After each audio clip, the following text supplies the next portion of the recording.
one of us, shaken our social systems, and disrupted every sector of our economies.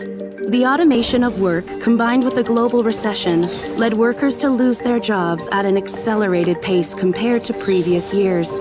And this trend is expected to continue. The ongoing shift in the division of labor between humans, machines, and algorithms might displace 85 million jobs worldwide in the next 5 years, while 97 million new roles, ones that are more adapted to this new task distribution, may emerge. By 2025, companies expect to displace roughly 6% of their total workforce. 1 in 2 workers will need reskilling, and those remaining in their current roles will need to update 40% of their skill set to adapt to the changing labor market.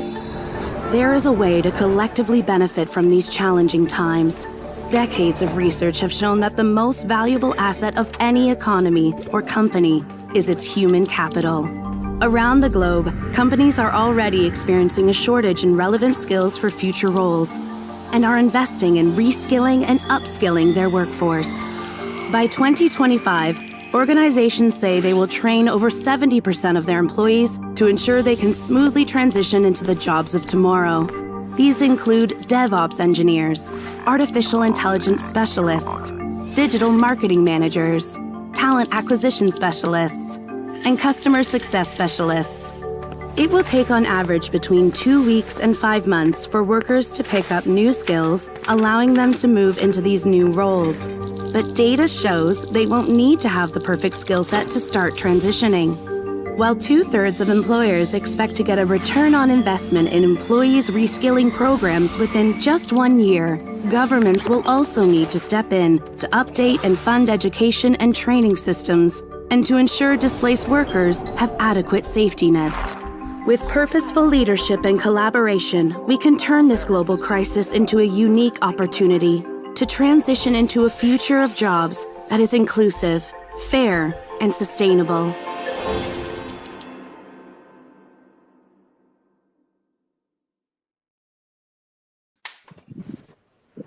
Hello, good morning, and welcome to the HTH High Flyer Career and Employability Fair 2021.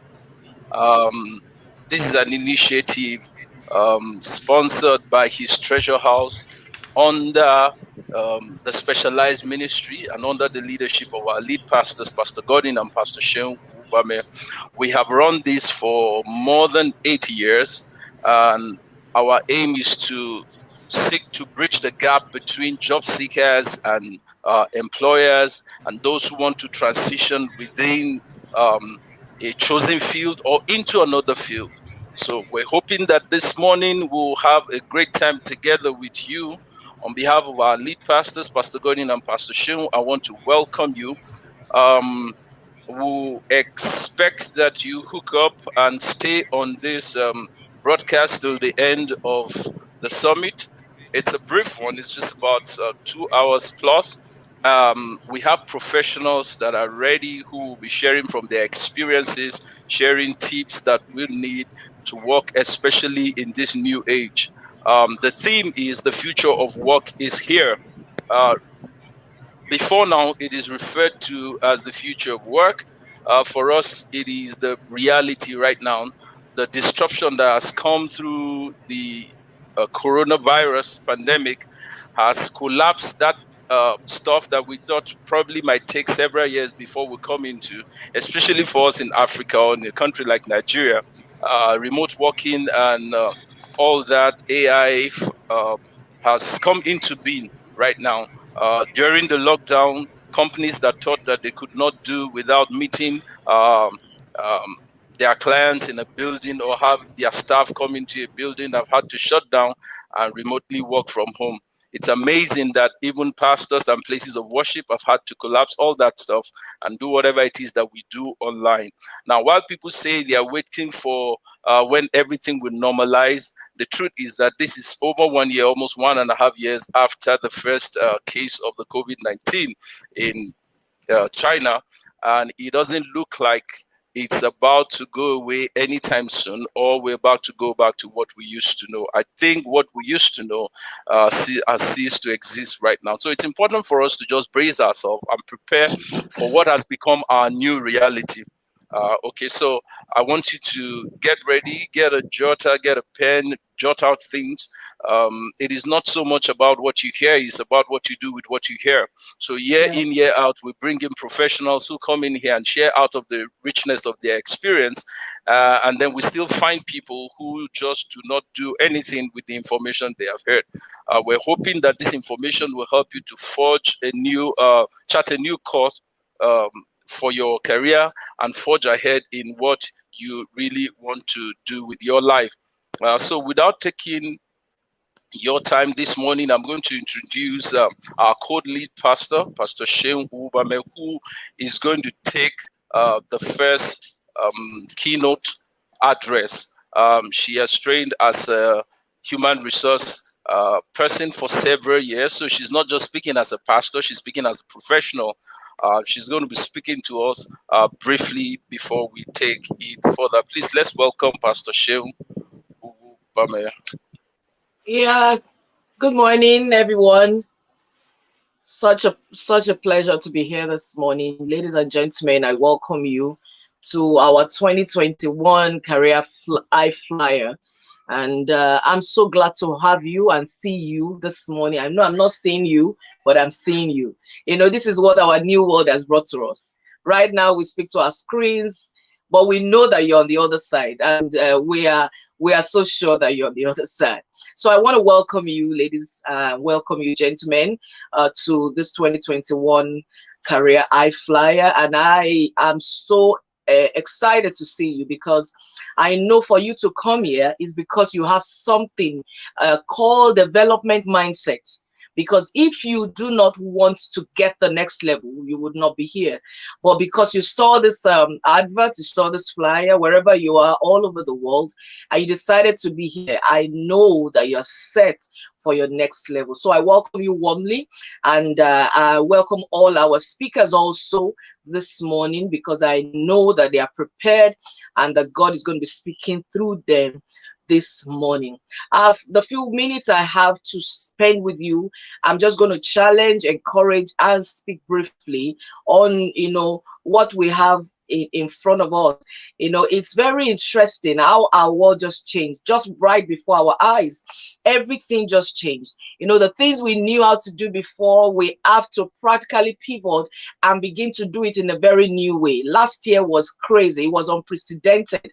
But right now we're living with it. And I bet you we're going to live with this almost all through our life, because it has changed us and we cannot go back. The paradigm has changed. We can't go back to the way it used to be. So peradventure you're here, you're thinking that maybe in the next 6 months, in the next 1 year, maybe everything is going to change and I'll just go back. I'm getting tired of this thing called new. I want to say to you that you are welcome to the new, and welcome to the new world. It's not changing. We're not going back to where we were before, because when you have a rubber band and you stretch it so much, it cannot go back to the same size again, because it has gained a new size, and there is no way it will collapse back to that small size, because you've stretched it so much. And that's what has happened to us in our world. We have been stretched. The coronavirus, the pandemic, the whole thing happening in our environment, everything has stretched us, stretched our minds. Some people have refused to be stretched, but I tell you, you have to. If you refuse to be stretched, definitely you remain at the same point. You remain irrelevant. So if you have to be relevant in this our new world, then you must be ready for the stretching. And that is what God has provided for us in this season. So I welcome you warmly and I celebrate you this morning. 2 years ago, I want to celebrate our senior pastor before I go on. Senior pastor, thank you so much for giving us this platform and this opportunity this morning. And we celebrate you. Thank you. Because, if we remember, our senior pastor has been speaking talking about all of this new life that is coming ahead of us. If you are a member of his treasure house, you will know what I'm talking about. In fact, there was a particular example he used at a point, and it was very interesting. He said at some point, all of us are going to have our TVs in our eyes. We're no longer, right now, TVs are becoming slimmer, but a time is coming when you will all have it in your eyes, just like the contact lens. And for you to change your stations, you just have to wink your eyes and you get into the new station. I tell you, we are in that world already, because things are changing. Everything is changing so fast, so we have to be ready to catch up with it. 2 years ago, we had this program, and it was physical. Last year it was online, but 2 years ago it was physical. And I remember so well that almost everybody was speaking about the VUCA nature of our world. How our world is very volatile, is very uncertain, and complex, and also ambiguous. That was almost the major thing we were speaking about that time last year. And also I remember mentioning some of the things that Peter Drucker mentioned in his statements, and how he said our world is very complex and that the changes are happening very fast. But we never knew. If somebody told us that in the next 2 years we'll get into the world that we were mentioning, we will say it's a lie, because we're already looking into the 50s, looking into the 100 years, maybe then it will come to us, So, but right now we're in it. And what do we do? How do we maneuver, get advantage, and take advantage of this new world that we belong to? And that's why we're here this morning. The organizers have been able to give a beautiful theme that the future of work is here now. Is here.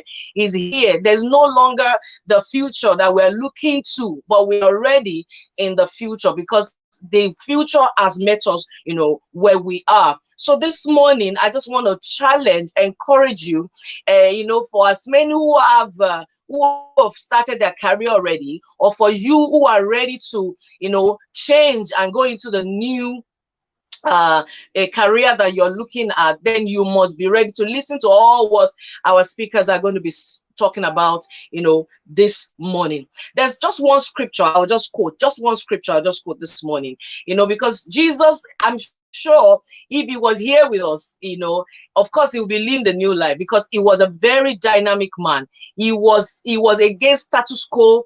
He was not living the way. In fact, when he came, he disrupted the world. Jesus. So if he was here now, he will be the king disruptor of everything that is happening around. So Matthew chapter 9, verse 16 to 17, then he was talking about who will mend. I'm reading from TPT, that's the Passion Translation. And who would mend worn out clothing? Who will mend worn out clothing with new fabrics? That means who will combine old clothes with new one? He said, when the new clothes shrinks, it will rip, making the old worse than before. And who will pour fresh wine into an old wineskin? Eventually, when you do this, then he said the wine will ferment and make the wineskin burst, losing everything. The wine is spilled and the wineskin ruined.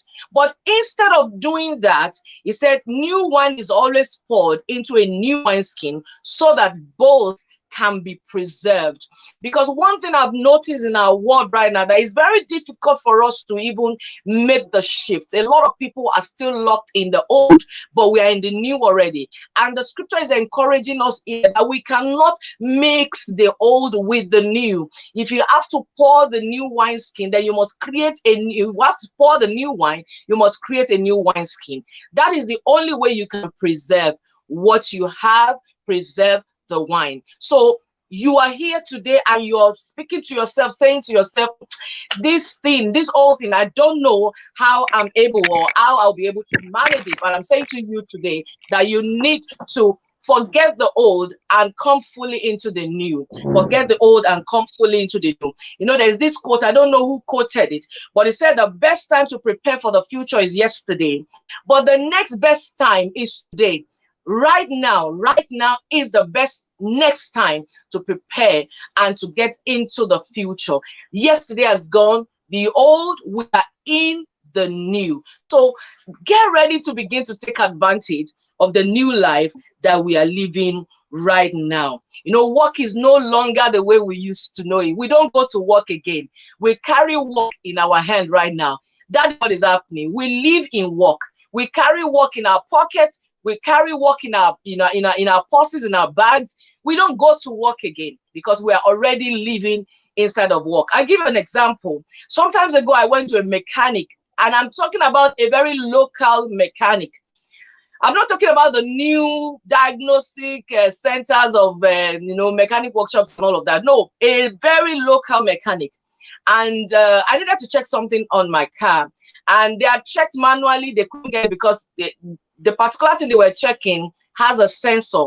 So the guy I was speaking to told me that, let me call so person. He has the diagnostic machine. I say, oh wow, in this place, I'm just trying to tell you that even the local mechanics, they are not remaining local because they know that they're going to lose everything they're going to be doing. They're going to lose their work, their opportunities if they refuse to come into the new.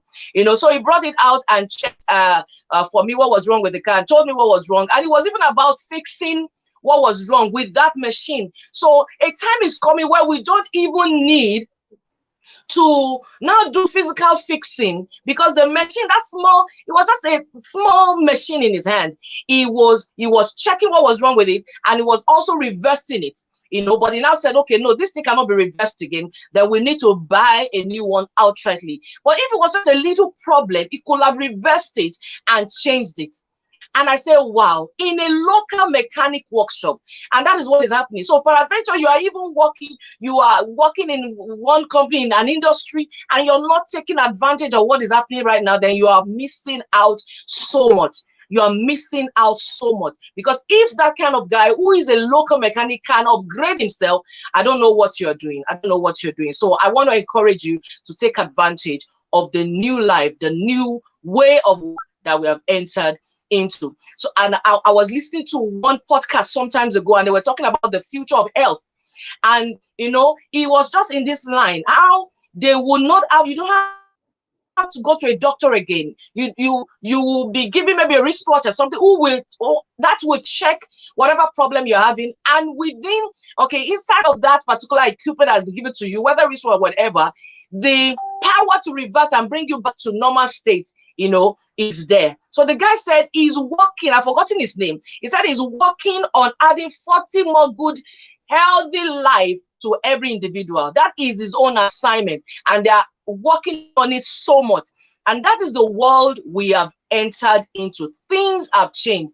The way we do HR, the way we do engineering, the way we do everything, even hairdressing, everything has changed. So if you want to remain in the old, then you're losing it. You're going to lose a lot. So you have to take advantage. So as we're speaking today, I want to challenge you, take notes and do the action. Don't just hear it, but do the action. And lastly, this morning, before I round up, we are in the future. And while I was just thinking about this topic, that, the word future came to me as a mnemonics, or what do they call it? So I have some words for all of the alphabets, and I'll just be sharing with us briefly this morning. So the word future, F-U-T-U-R-E, the word futures, the first two letters was saying to me the nature of the future that we are in and that we are entering into, because it's a progressive future. So, and the last four alphabets was telling me, what should we do?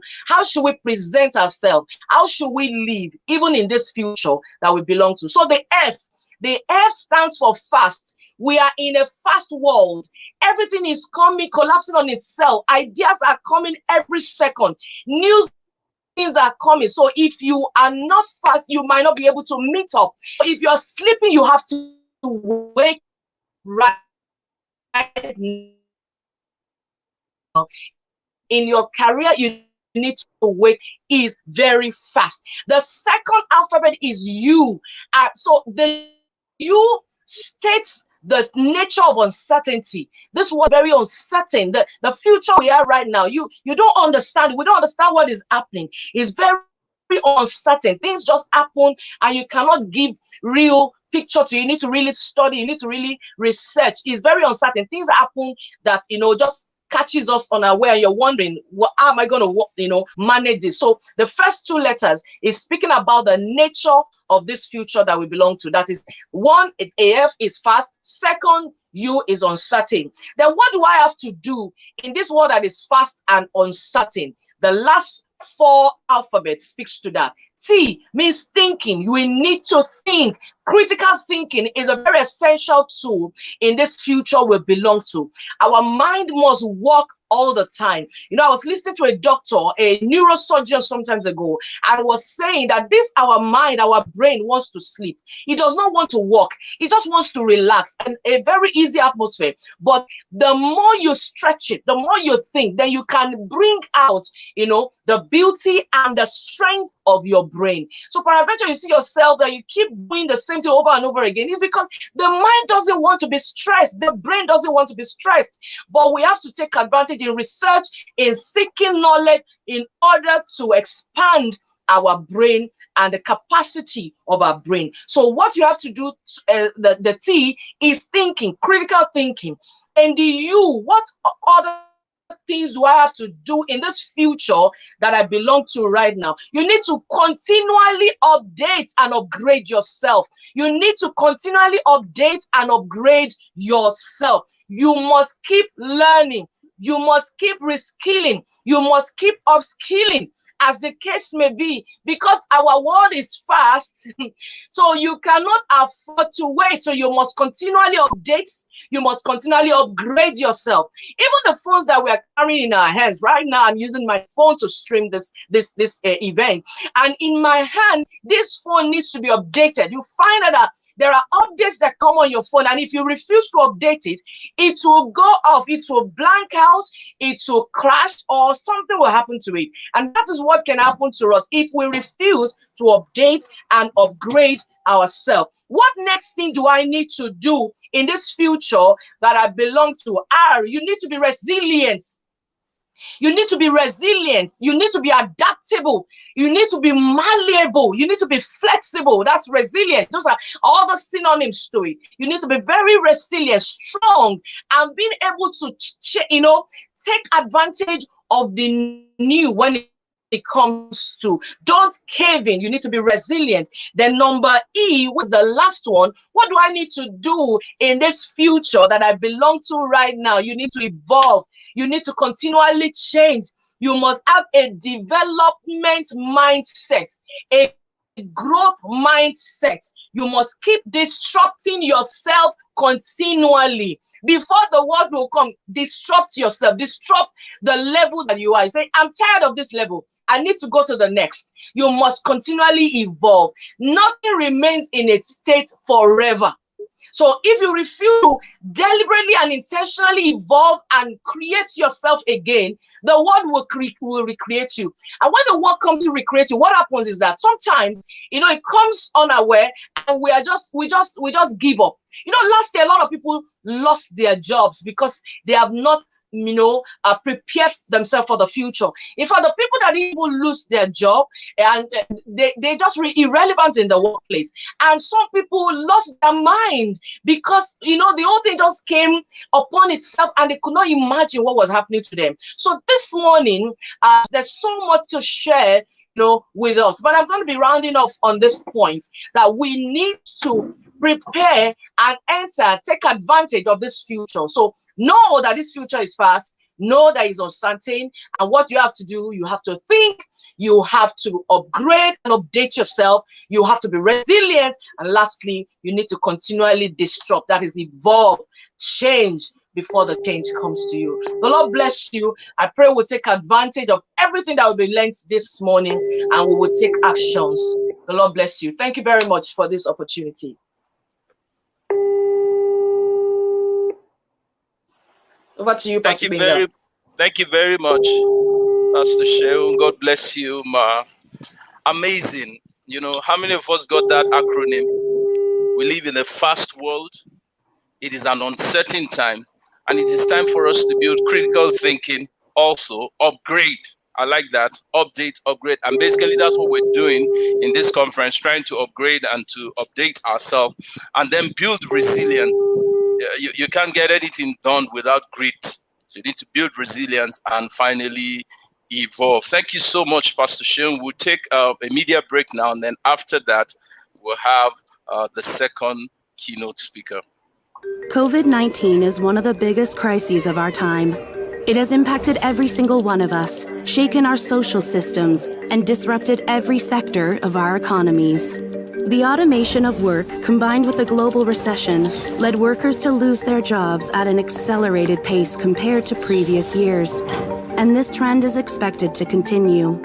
The ongoing shift in the division of labor between humans, machines, and algorithms might displace 85 million jobs worldwide in the next 5 years, while 97 million new roles, ones that are more adapted to this new task distribution, may emerge.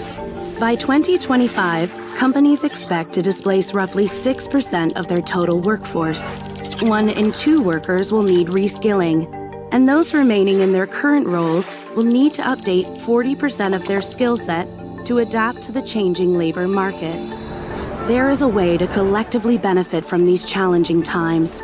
Decades of research have shown that the most valuable asset of any economy or company is its human capital. Around the globe, companies are already experiencing a shortage in relevant skills for future roles and are investing in reskilling and upskilling their workforce. By 2025, organizations say they will train over 70% of their employees to ensure they can smoothly transition into the jobs of tomorrow. These include DevOps engineers, artificial intelligence specialists, digital marketing managers, talent acquisition specialists, and customer success specialists. It will take on average between 2 weeks and 5 months for workers to pick up new skills, allowing them to move into these new roles. But data shows they won't need to have the perfect skill set to start transitioning. While 2/3 of employers expect to get a return on investment in employees' reskilling programs within just 1 year, governments will also need to step in to update and fund education and training systems and to ensure displaced workers have adequate safety nets. With purposeful leadership and collaboration, we can turn this global crisis into a unique opportunity to transition into a future of jobs that is inclusive, fair, and sustainable.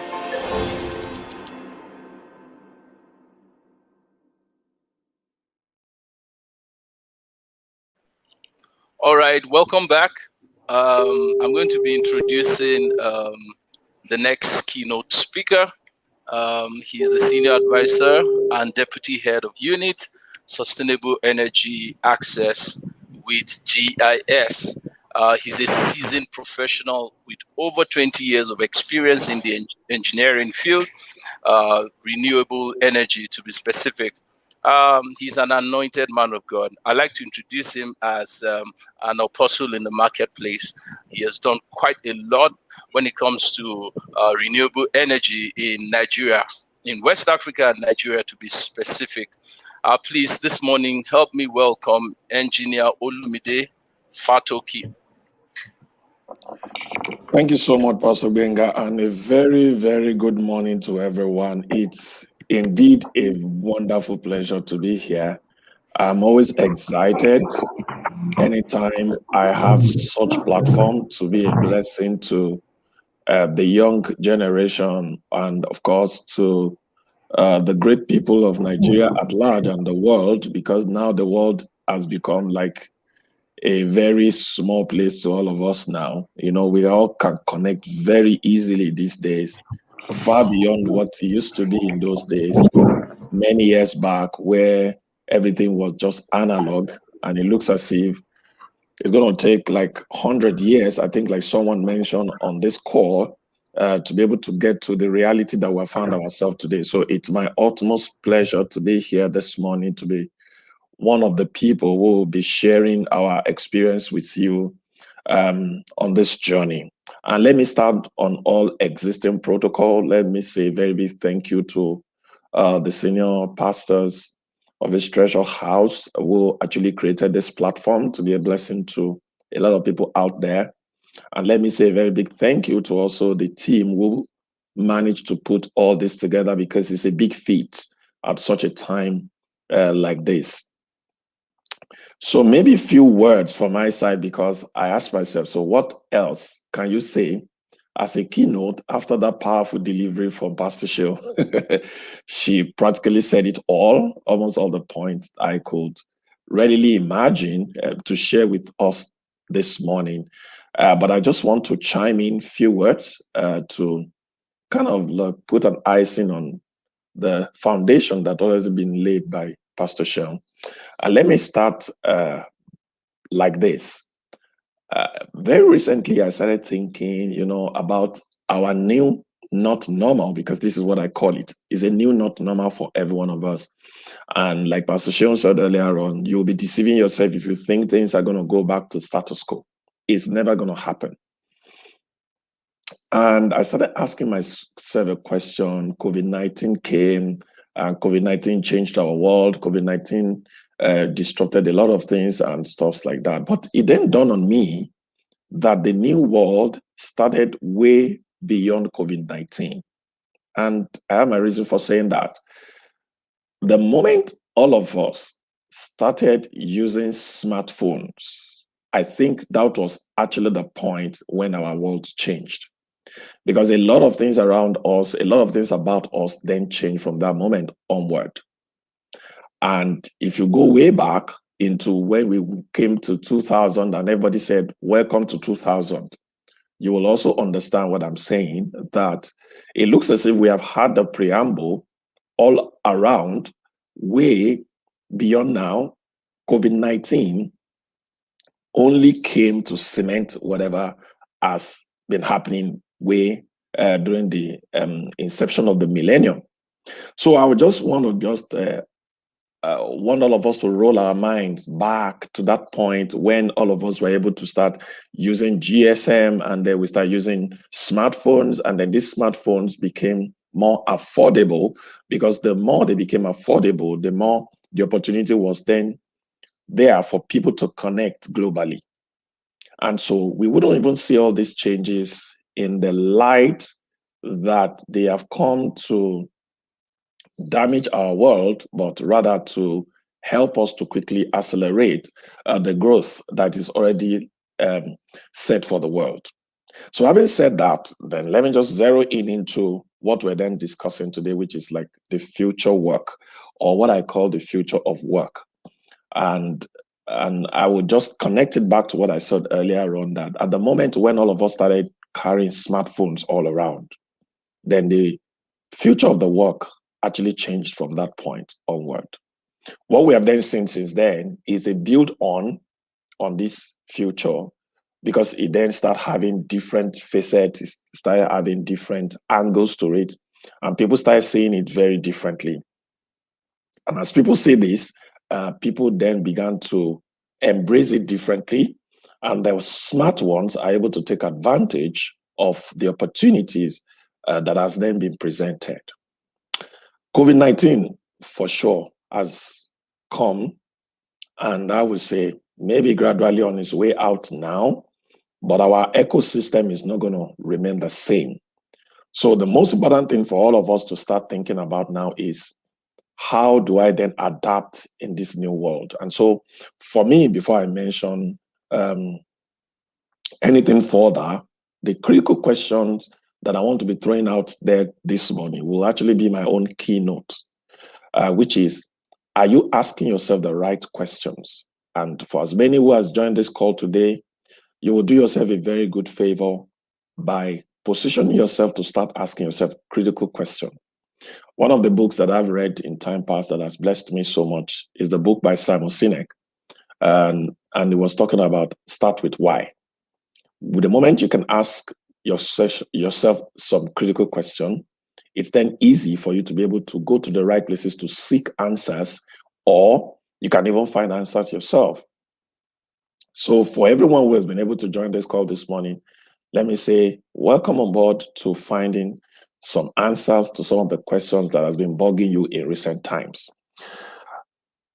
Now that COVID-19 had come, And then all of us are talking about it. Has it created many opportunities? The answer is yes. As of today, I don't have the empirical data, but I was discussing with some few people like a couple of weeks back. And then what I heard from that conversation is that even as of today, in Nigeria alone, there are over 200,000 jobs that are available for people to pick up in various sectors. The critical question has then been employability. Who are the people who can take on this job? What skill sets do they possess? Can they match with this new demand? Because pressure is rising across quarters, performance is being, reshaped, and they were talking about new dimension and then new metrics for measuring performance. And so the question would then be, are there people who can actually meet up? So one question to ask yourself today is that, are you adaptable? And I want to put that out there. And more jobs will still be created, even though the statistic is saying about 200,000 or do not verified. I want to believe that there are even more than that. I want to look at my own sector as a person. And in my sector, if I think about the numbers, I would say my own sector alone in the power sector can create more than 40,000 jobs. And these are like validated data. So the question is, are you adaptable enough to be able to get yourself in some of these jobs? And these are the things that we need to consider this morning as we forge ahead. Now, so what is the new language? The new language now is change. Change, change, change. The way we do things must change. The way we see things must change. The way we approach ourselves must change. Our delivery must change. Expectations must change. The key word here is change, change, change. And I used to say this, those who don't learn from history, they soon become history themselves. I mean, you remember the story of Nokia, you remember the story of Kodak, and how these people refused to change and they became non-adaptable into the new realities that digital photography then brought. The future work is going to be more solution-oriented. I know that work essentially has been solution-oriented, but the future work that we're talking about is going to be more solution-oriented. So it's about time to start thinking without the box. Now, not thinking outside the box. That is the normal cliche all of us are used to.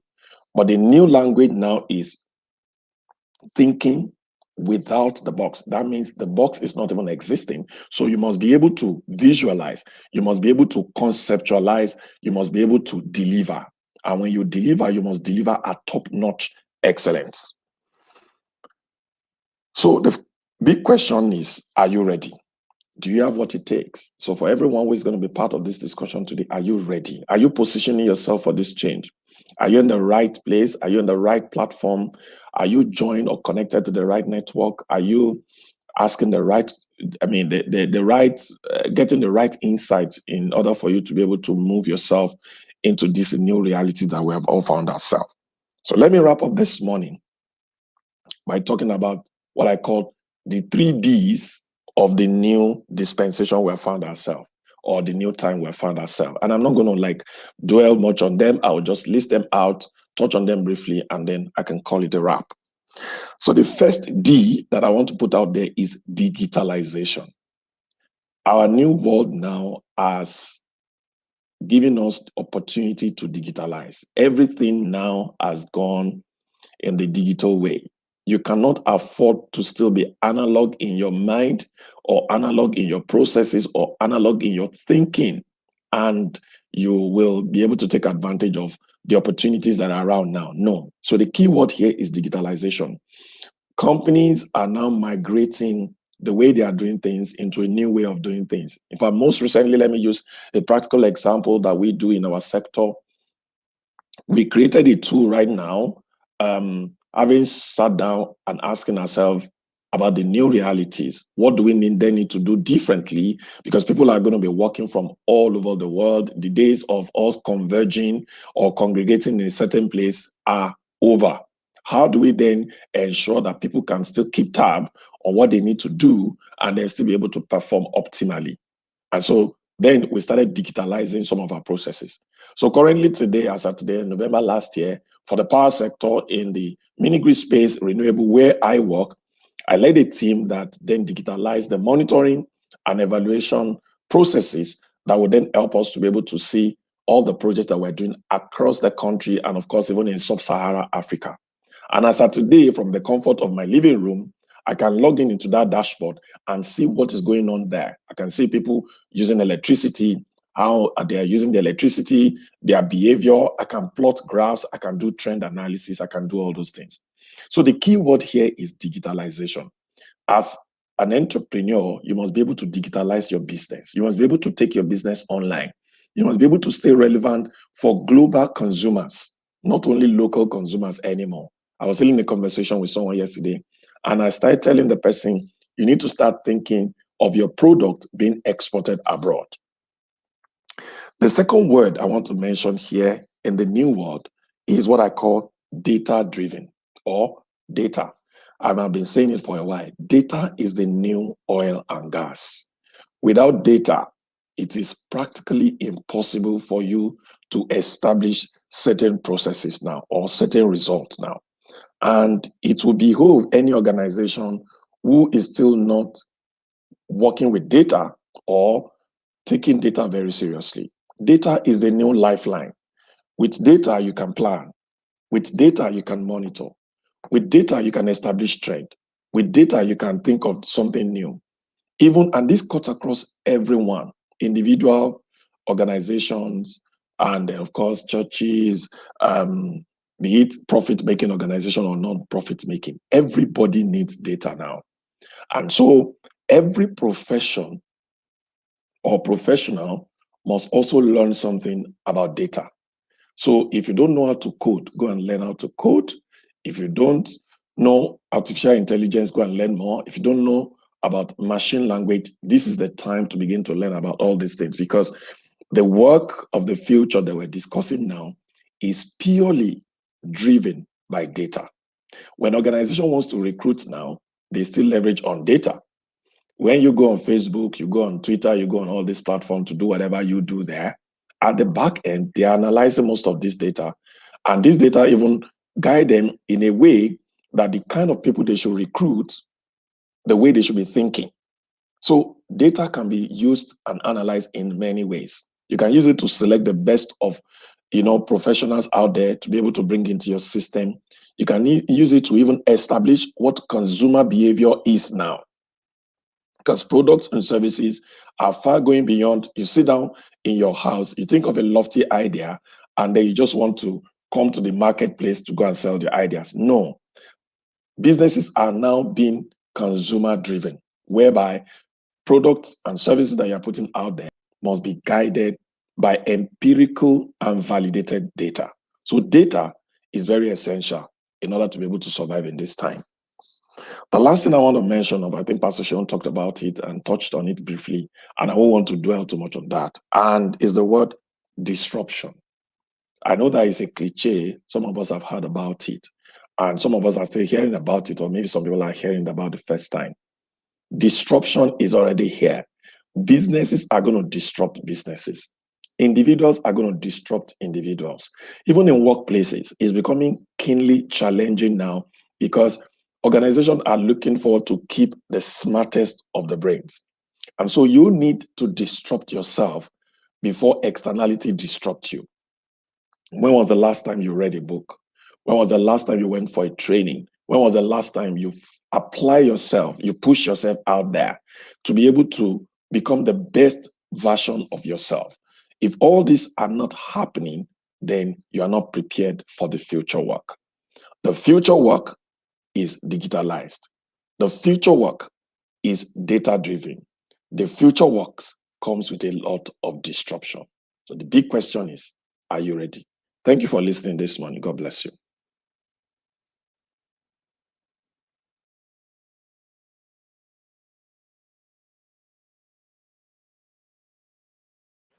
Thank you very much, sir, Engineer Olumide Fatoki. God bless you. Mr. Rotimi, over to you. All right. I believe I'm audible enough. Good morning, everybody. Good morning to our participants. And a big thank you to our co-senior pastor, Pastor Shale, and then also to our keynote speaker, Engineer Olumide Fatuki. Basically, what we'll be doing next will be to go into the question and answer session, which I believe will be very, very interesting. So before we um, go ahead, I would also like to welcome our participants on all our various social media platform. You're very much welcome. And I know you've been listening all the while, and you've been sort of like assimilating all that we've been saying and all that you've been learning. But we would like you to come up with your questions. I mean, you've listened, you've heard a lot of things, so we would like to know your comments. We would like to have your questions, and those questions will be answered by our panelists. So if you have your questions, please take some time to type them in. We'll be answering them one by one. So what we'll be doing right now, I'll be introducing our panelists. We have Mr. Ademola Oshibeson, okay, who is also here to join us. We have Engineer Olumide Fatoki that will still be part of our panelists. And then, of course, um, I have my co, what's it called, panelist, moderator. That is what's it called, Sister Folake Agunbiade, that will be joining us also in moderating this session. So, Sister Folake, you're welcome. Right. Thank you, Bro Timmy. Great to be here. Thank you for always. All right, great. So basically, we're talking about the future of work, and I know this has been the thing that has been in vogue right now, and everybody has been talking about this. But then, one of the questions we'll first of all have to ask, which I'll throw to the panelists, is we are talking about this future of work. So when you say future of work is here, what exactly are we saying with respect to career seeker and as an entrepreneur? What exactly are we saying? I mean, let's break it down to the nitty gritty of it. Brother Mola, can we have you on that? Thank you very much, and good morning, all. I just want to use this opportunity to say thank you to the team and thank you to Senior Pastor, Pastor Godwin, and Pastor Sheon for making this opportunity available to speak and to contribute to this discussion. I would a few times I almost want to differ and say, no, when we talk about the job seeker and the entrepreneur, that we're talking about two different people. I think, both the job seeker is meant to be an entrepreneur, and the entrepreneur is meant to actually work as like a job seeker, because he's really meant to put himself out there and put his products out there and all that. So as much as we know, yes, we agree that there are those delineations, in its real sense, operationally, the delineations never really exist, because really all we want to do is to actually make money, save money, and continue to grow either our business or the business we've subscribed to by adding value and getting paid. I love the way, Pastor Olumide talked about this earlier, saying the future, what that future existed from the time we started having smartphones. And what really happened was that, COVID-19 only kick-started it, like you jumpstart a car, because really all the tools were there. Did we do anything differently? No. We just did more of the things we were doing. It was a reorganization of the things we were doing. Most of the streaming platforms existed. Some of the streaming platforms existed.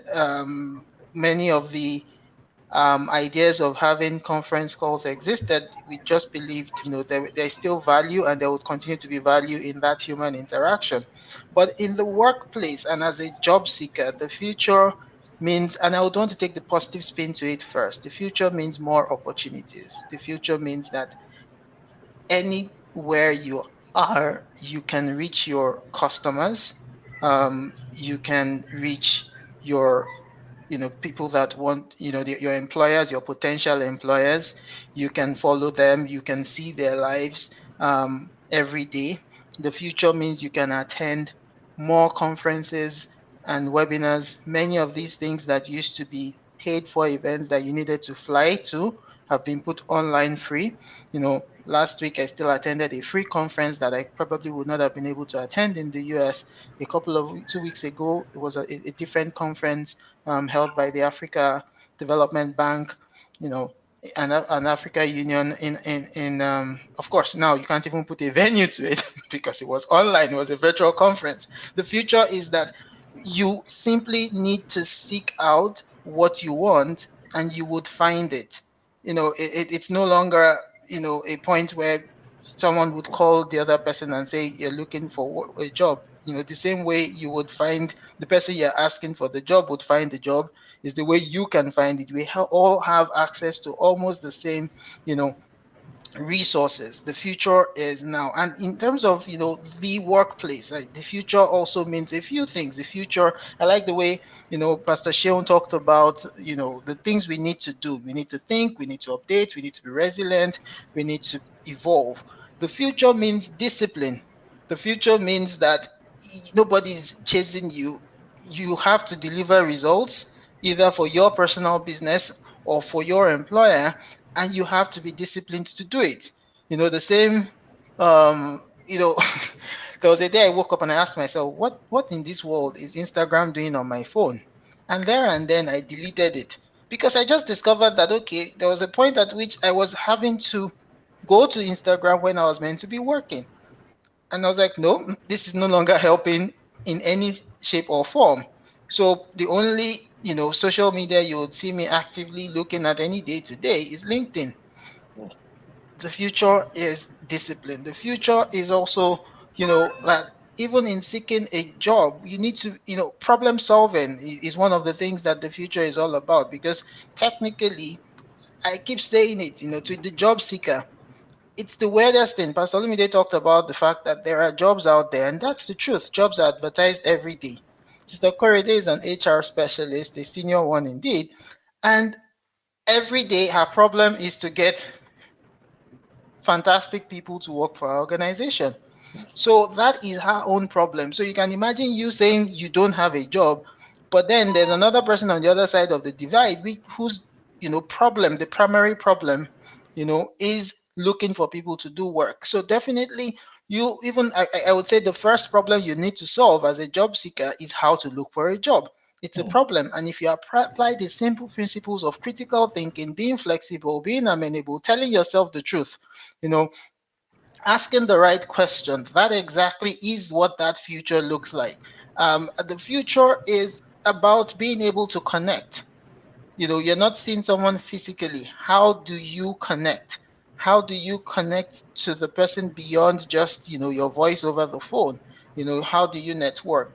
These days, the minute you get on a call with someone in an official call, the person is connecting with you on LinkedIn. The person is reaching out.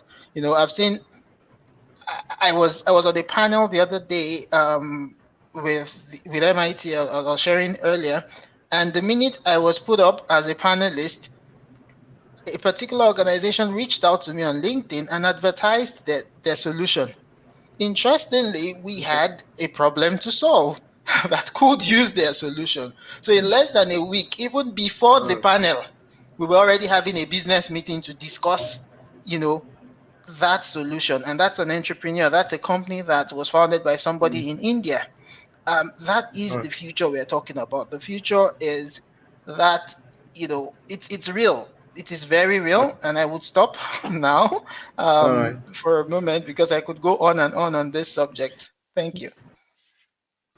I can see that you really want to do justice to this and break it down to the nitty gritty that we requested for.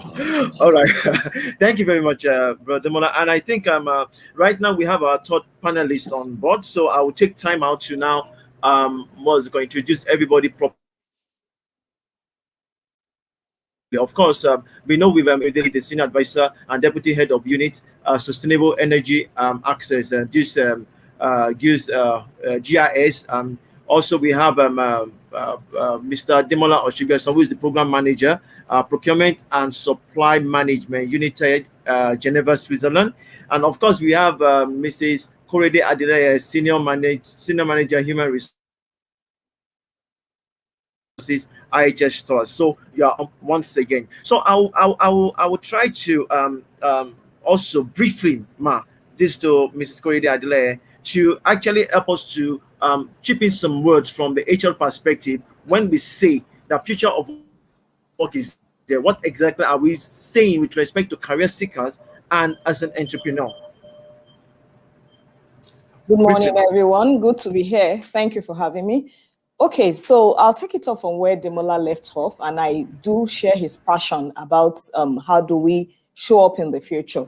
So for me as an HR person, he did mention the fact that my problem is finding the right person for the job. So oftentimes people say that, oh, the economy is very difficult, things are not moving the way they should move. And here we are. If any one of us should go to Google, Jobberman, Hot Nigeria Jobs, Phillips Consulting pages, you will see jobs every single day. Some of these jobs are paid for. The ones on LinkedIn, some of them are paid for. Most of them are paid for. And companies are not paying to just put these jobs there when they do not have the positions.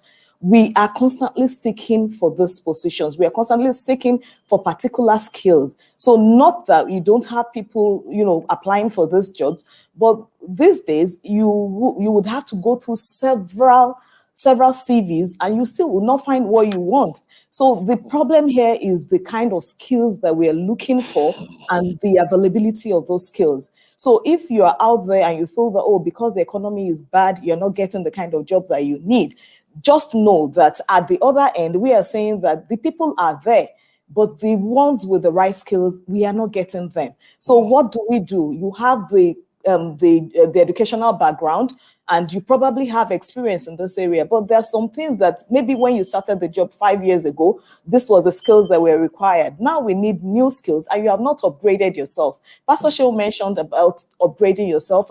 Pastor Lumide mentioned about upgrading yourself.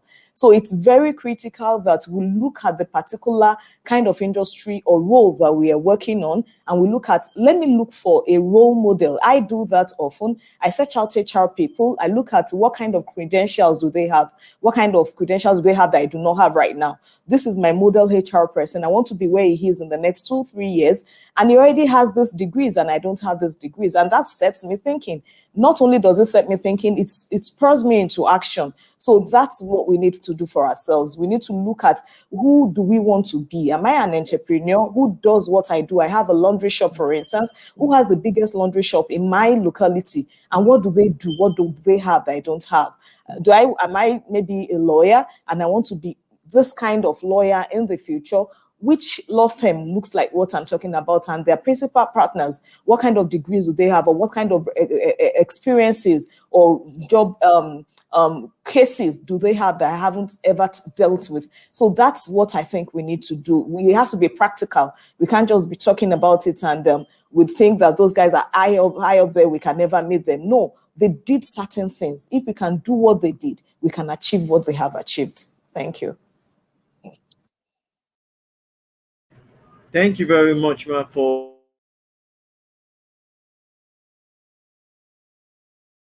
doing justice to that. I mean, from what I make out from Mr. Demola and Mrs. Korede is that we need to actually leave where we are to where we want to go, and that is the summary taken out from what Engineer Olumide actually mentioned before, and talking about adaptability. That means that you must be able to adapt to the current situation. So fine.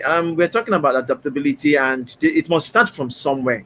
So if I'm going to say I'm going to adapt, or I mean, what are the skills that I believe that will be needed in the new normal? I mean, we're talking about, okay, fine. There are a lot of things out there. So what skills am I supposed to acquire? I mean, to be relevant, because bringing skills to the table means that you're bringing value. And when you bring the value, that's what people are looking for. So what skills should we be talking about at this point in time? And I would like us to just, in order to manage our time and give what's a chance for us to touch some of our topics, I would like us to just maybe within a minute to two to try to give us some of insight into this question. So I'll give it to Engineer Olumide. So we're talking about the new normal. So what kind of skills are we looking at now in the new normal? Okay, thank you, Bro Rotimi. I think, when you look at skill set, I think I'm going to put it in two parts. The first part is the technical skill. Now, technical skills are like skills that are specific to the field where you intend to practice. For instance, I'm an engineer. I'm a renewable energy expert. What are the kind of tools that is required in order for me to be able to put myself out there to be marketable or to be attractive for any employer, right? You need to research some of those tools. You need to be well acquainted with them. I need to be versed in how to use them to be able to solve problem. I think what everyone has said is very vital, which is problem solving. Organizations don't want to recruit you because they like your face. They don't want to recruit you because they love your style. They want to recruit you because you can solve problem. That 500,000, that 1 million you say you want to collect at the end of the month, they want to be able to match it with the problem that you're able to solve for that organization, for the organization to actually make maybe double the money. So the first set of skill, I would say, are technical skill. As an engineer, as a civil engineer, do you know how to use AutoCAD? Do you know how to use 3Ds as animations? Do you know how to use some of these, modern softwares, right? As a petroleum engineer, do you know how to do 3D simulations and all those things? Because these are like essential skills that will first of all get you through the door. Then the second set of skills that I feel that is very critical now are the soft skill, interpersonal skill. How do you relate with people? Do you even have what it takes to be able to attract people? Do you know what it means to be a team member? Can you work in teams? Can you lead? Leadership skills are very, very essential now. Trust. Can you trust people? Can people trust you? Do you know how to resolve conflicts? So I can go on and on. So I think it's a combination of this both end. On one side, you need the core technical skills that will get you in the door. And then on the other side, you need all these soft skills that will then keep you at that job and keep you relevant so that at the end of the day, you don't get pushed out.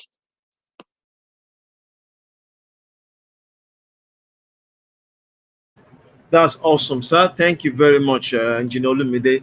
And I would just like to give the floor to Mr. Demola also. Just briefly, what skills are we looking at now in the new normal? Because I know, based on your kind of work, you've actually found yourself working probably remotely for God knows when now for the past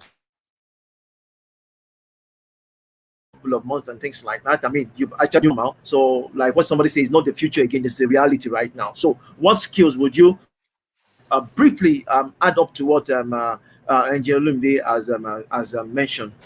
Thanks. Maybe just to add, I would say in addition to the professional and the soft skill, there's also just the basics, right? It's as basic as, the way when we write, SSE, they say maths and English must be passed in many exams. So we need the basic English, basic communication, basic writing skills. Not just writing, but business writing. We are going to do in the new normal. We do more writing, and we do a lot more. Communication through multiple channels because we're not seeing in person. So definitely how to write. Your analytical and problem solving skills, which is what I would link to it might sound weird, but linking to math. But some of these very basic things, there's the basic maths that you just need to be seen to be able to have that basic aptitude.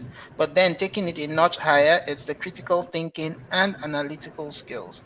People need people that can solve problems.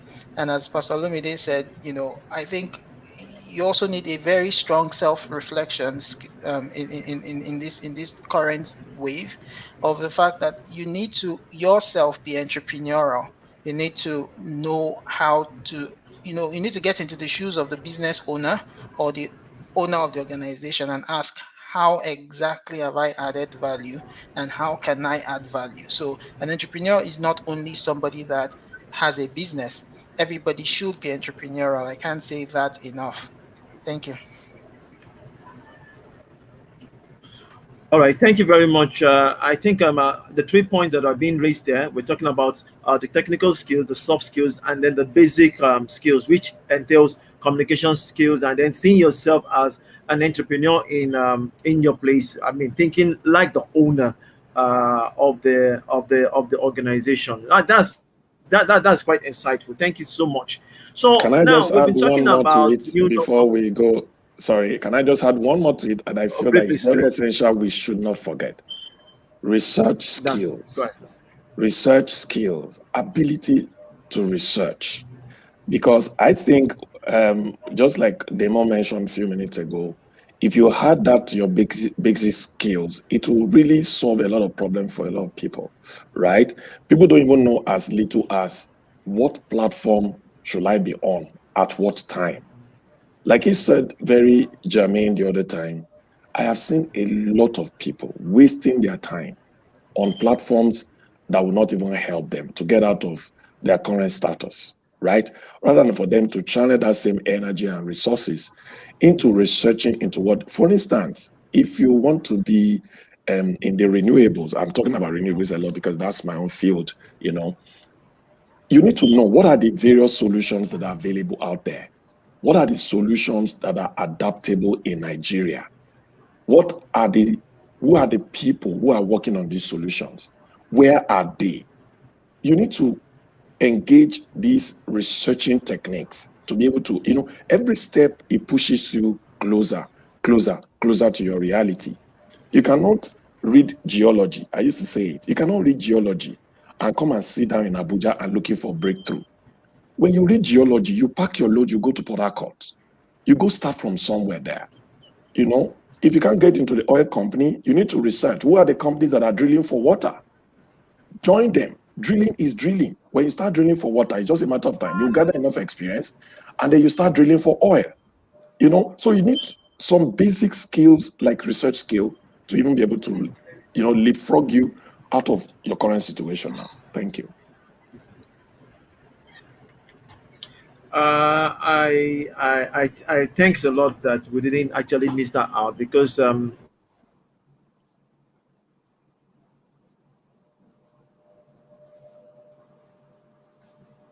say we should dig deep into your area and being aware of. Thank you so much for bringing that up. And one thing that I think we've been talking about the future of work is here and everything like that, which sounds very interesting. I believe that part of our audience is we have people that are entrepreneurs, we have people that are what's it called, career seekers, and all the rest.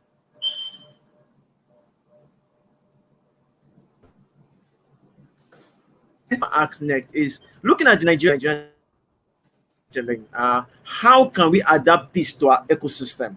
All right, I know you guys are working with multinationals, you are out there and things like, but we're in Nigeria here. So how can this be adapted to our ecosystem? You all understand how our ecosystem looks like. So where can we start from? So I'll start with Mrs. Korede, I mean, who happens to be our HR specialist in the house. How can we adapt this to our system right here? Thank you very much. This question is one that I've heard a couple of times, and the problem is not as much as inability to adapt this to our ecosystem in Nigeria. The problem is a problem of mindset shift. A whole lot of people, like the video we watched at the beginning, they watch this kind of videos, they're like, there are some skills there, there's some job roles there that in the next 10 years we won't have in Nigeria. So there's a block, naturally, that this is not for my environment. This is, for Europeans and Americans. It's not relevant here. So first and foremost, I would like to encourage us to first of all have a brain shift from the fact that, this is not here. A whole lot of these things are here. It might not be in your company yet. It might not be in your immediate environment, but it is 4 blocks away from you. And your next job shift might find you in an environment where this is already happening. I'll give an instance. In HR space, we're already talking about how people will work flexi for good. Not COVID related, not COVID has brought it upon us, and we're looking at going forward. I know of a company that has said that we would never have 100% of the people in the office again. Maximum will be 80%. And what that means is that maybe some people will work Monday, Wednesday, Fridays. Some people will come Tuesdays and Thursdays, or 1 week in, 1 week out, like oil and gas. So we have a lot of these things happening here. So how can we now relate to what is happening around us? One of the things that we need to do is, unfortunately, we're in an environment whereby some bosses feel that if I don't see you, that means you're not working. If you're working from home, I can't tell what you're doing. But the last 1 year has shown us that that's not the case. You can't be wherever you are and you can be working. And what do? We make sure that performance is well monitored. One of the skills that we have to add on is results orientation. We have to be result driven. It's not about effort. Oh, I've been trying it since morning, I didn't get it done. Your boss doesn't want to hear that. Nobody cares about the effort that you're putting. We all do a performance appraisal. At the end of the day, what do we mark? We give you scores for your results, not for your effort. So guys, what we need to do is to make sure that our results speak for us, regardless of how we're working or where we're working. Another skill that we would have, that is very relevant to our environment where we're, is collaborative skills.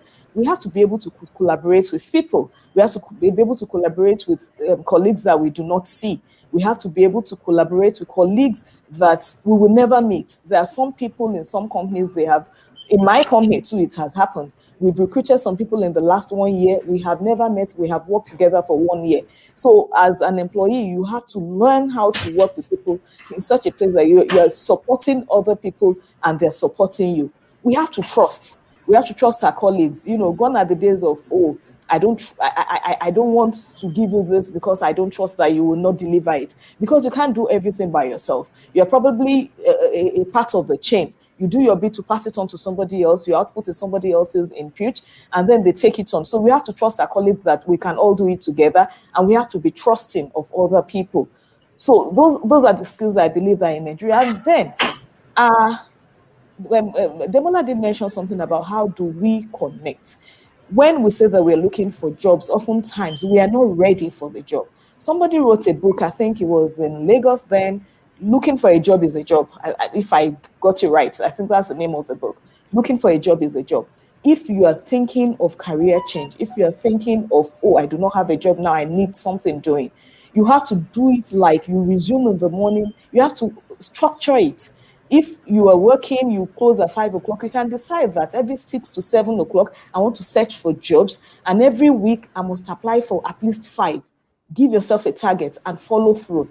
If you are applying for a job when it has passed, then you're not applying for anything.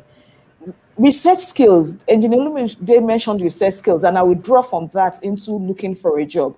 If you're researching for the kind of job that you want to do, if you research well, you'll be able to know that, okay, these are the companies that I should be following, and these are the companies that I should filter the kind of job that I want for, so that when they have this kind of job, it naturally comes to me. LinkedIn has one other app, LinkedIn Jobs, whereby you can filter for location, you can filter for kinds of job, you can filter for grade. So you're not just throwing your net here and there. It is focused, and those jobs will naturally come your way. So whether we're in Nigeria, we're in Australia, these are things that will work for us wherever we are. Let's do that and let's see what happens in a job search and in a quest for higher terrains. Thank you.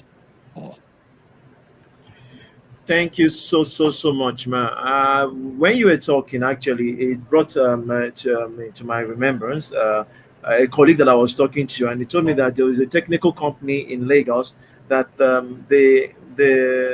this resource, it doesn't go to the office. It only goes to the office by booking. So which means that even if you go to the office, you won't be allowed in. That is your office. So the guy has been working from home for time immemorial. So I think it's here with us. All we are just looking at is because we've not been exposed to it, so we thought it's still far off, but it's here already. And from what Mrs. Korede said, that we need to have a mind and a brain shift. Thank you very much for that, ma'am. And I would still like to ask all our participants to please keep sending in your questions so that we can actually throw it to the panelists to have a look at it. At this point in time, I would like to can I just quickly add something to the issue of adapting it to Nigeria? Just a minute. All right, go ahead, please. And I keep saying it, that the context might differ, but the principles are the same. The way you would work in a one-man business and the principles you would apply, if you apply them correctly, are applicable in larger institutions. And it's just the way you package yourself and the way you put it out there. And when Sister Korede also mentioned, the other point I want to mention, when Sister Korede mentioned about looking for a job being a job, and we talk about problem solving skills, practically, how have we dissected your not finding a job problem? Is it that you have not even been shortlisted at all? You keep applying and you don't get shortlisted. It's a different problem than you get shortlisted and you don't do well at the interviews. And the solutions to those two different problems are totally different. Or you get shortlisted for the wrong type of jobs. You need to be able to problem solve. If you're not getting shortlisted at all, it means maybe there's a problem with your CV. And we talked about data. These days, I expect to at least see data on CVs. Once anybody sends me the CV, I look for the numbers in it because there's no time. You have 3 pages to read through. I just look for the numbers. What has this person achieved quantitatively? And once there are no numbers there, the first thing I say is, please, your CV is not yet ready to look for jobs. So, problem solve and this, be able to define where the problem is. If it's interviews, then YouTube is a resource. You could go on YouTube and learn how to do that. And so I think just being able to problem solve at every point in time and not waiting till you get a job to solve a problem all the time is something that we need to start taking as a habit. Thanks. All right. Thank you so much, Mr. Demola. Problem solving skills, in addition to your ability to adapt and to do a brain and mind shifting. Thank you so much for that. So I'll leave the floor to Mrs. Folake Agunbiade to take us through some practical questions that we're going to be dealing with. The floor is yours. Thank you so much, Brother Rotimi. Thanks to everyone that's been contributing all day. Very interesting discussion. I've been having a blast just listening in. So I want to come in from a bit of a different angle. The private sector in Nigeria is a huge resource of employment to quite millions of Nigerians. A lot of people might not get high-end jobs, but the middle level ones, the low level ones are great opportunities to employ quite a number of us who are looking for jobs. Now, the facts are that in as much as we say there are a lot of jobs, this particular category, I mean SMEs, have a very slim budget for recruitment. And they're looking for people who can layer quite a number of tasks concurrently. I have been looking for a job. I spoke to someone recently who is quite resourceful, but has been looking for a job and is yet to find that right opportunity that she's looking for. Because there is a huge demand of layering of different roles. I don't have enough skills to interlay. What do I do? So I think I'll start from, let me take Engineer Olumide Fatu.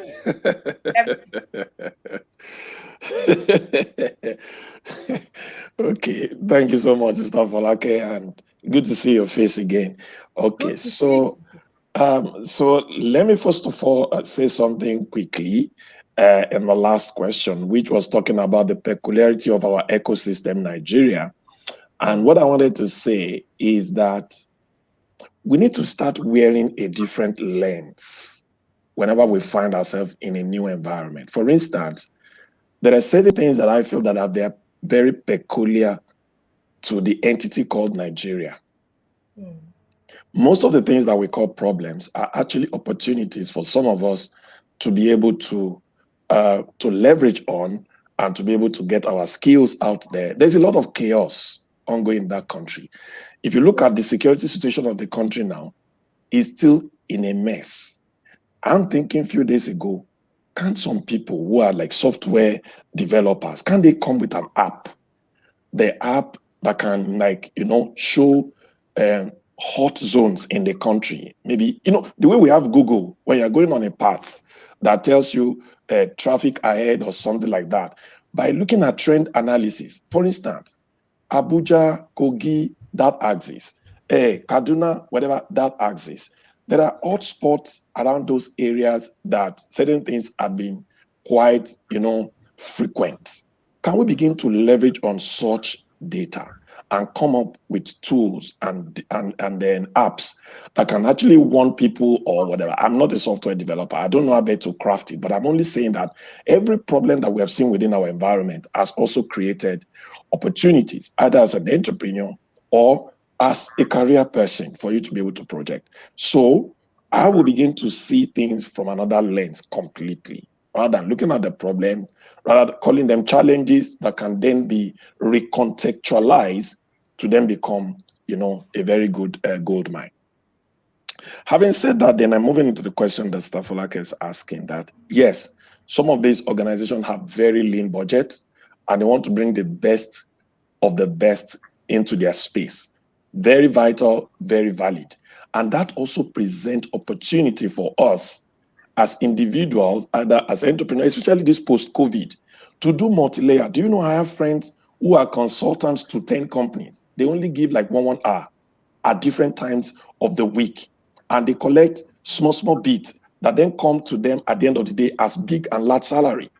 This is a smart way to think for anyone who wants to survive in this age and time. You have skills. They are exportable skills. There are platforms like Fiverr. There are platforms like, I've forgotten the name of the other person. You will just go there. You will just register, put your skill out there. And then you then see these SMEs and all these people recursing to you. They will mention something about business writing. There are people who are looking for somebody to help them to write their proposal. They have the skeletal, but they need to put it in a certain format. And someone is already gifted in doing that. You don't need to be a full-time employee of such company. You can offer 1 hour of your time to help them to look. I've been part of a team that only review documents.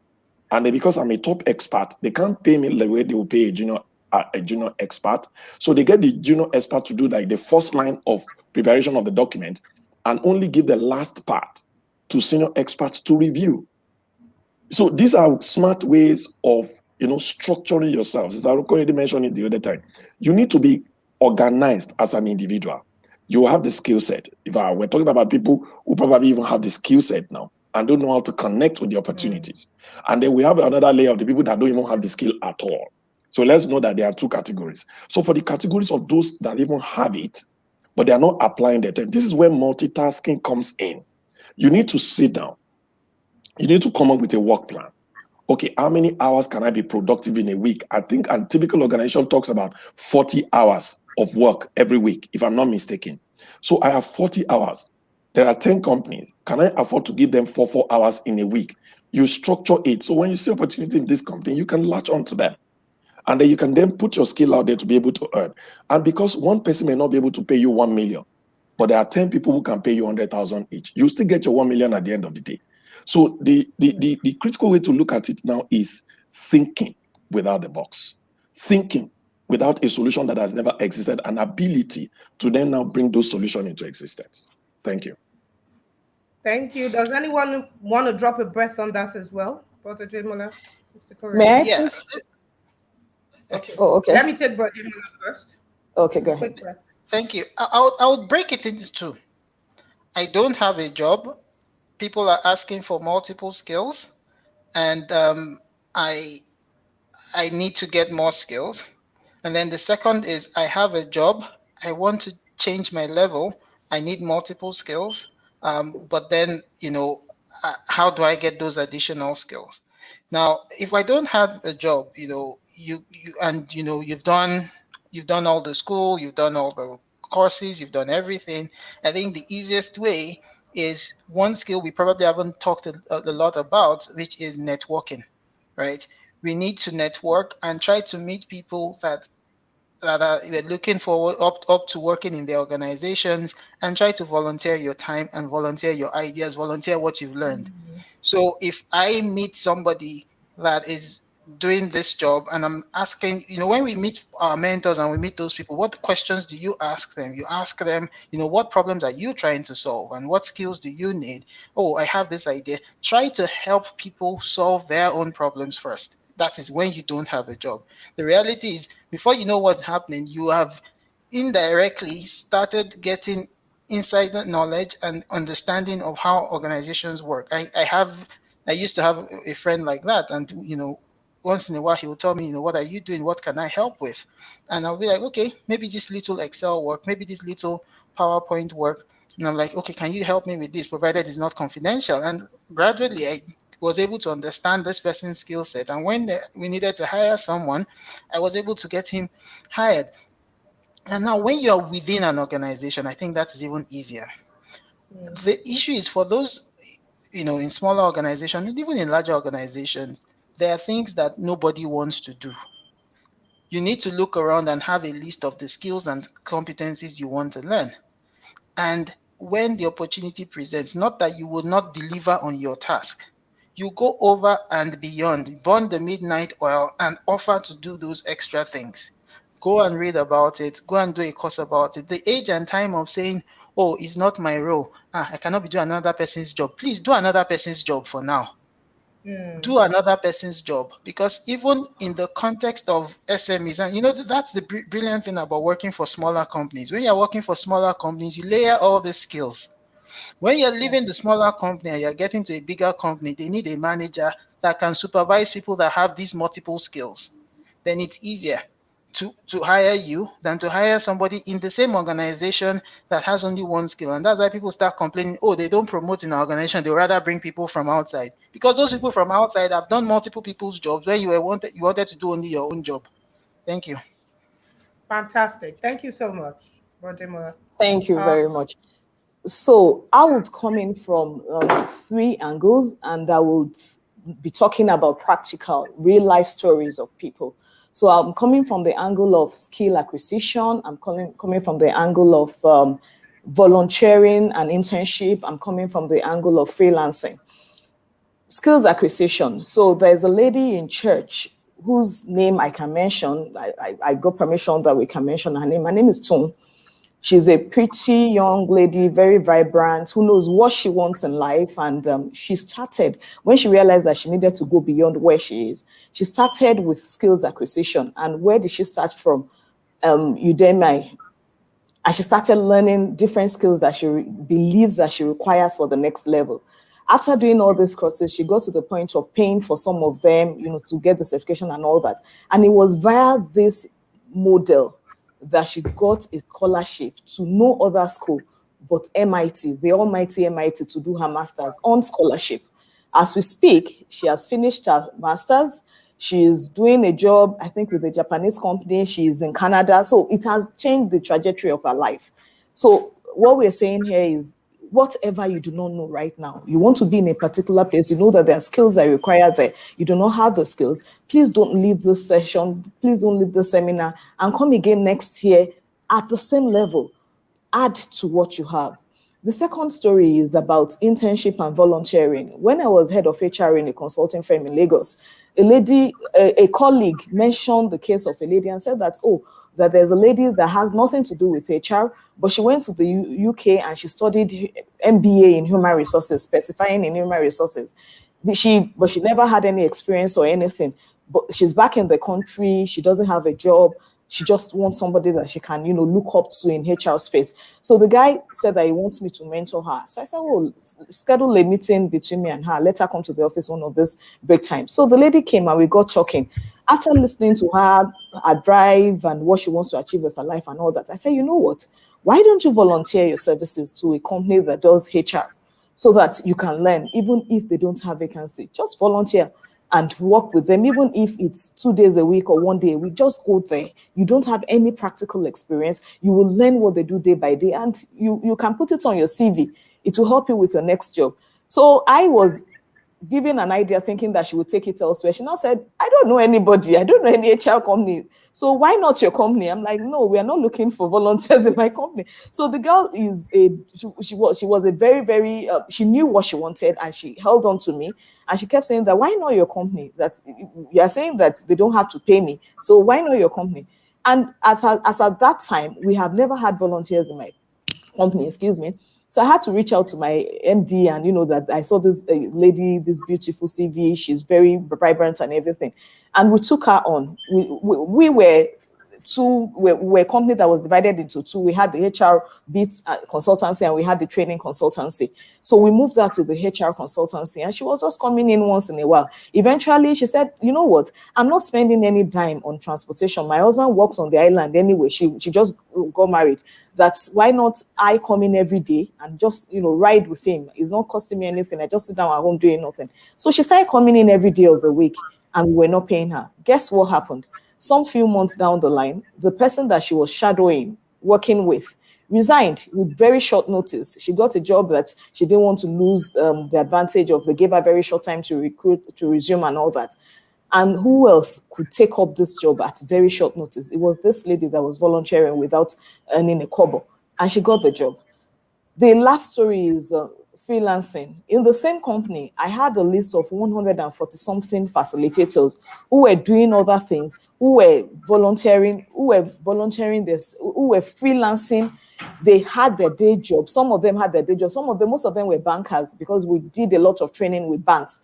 They had their day job and then they would come in and take her sessions. Some of them, when they have to take training for a whole day, they take the day off and they come and take the session. Some of them, that is all they do.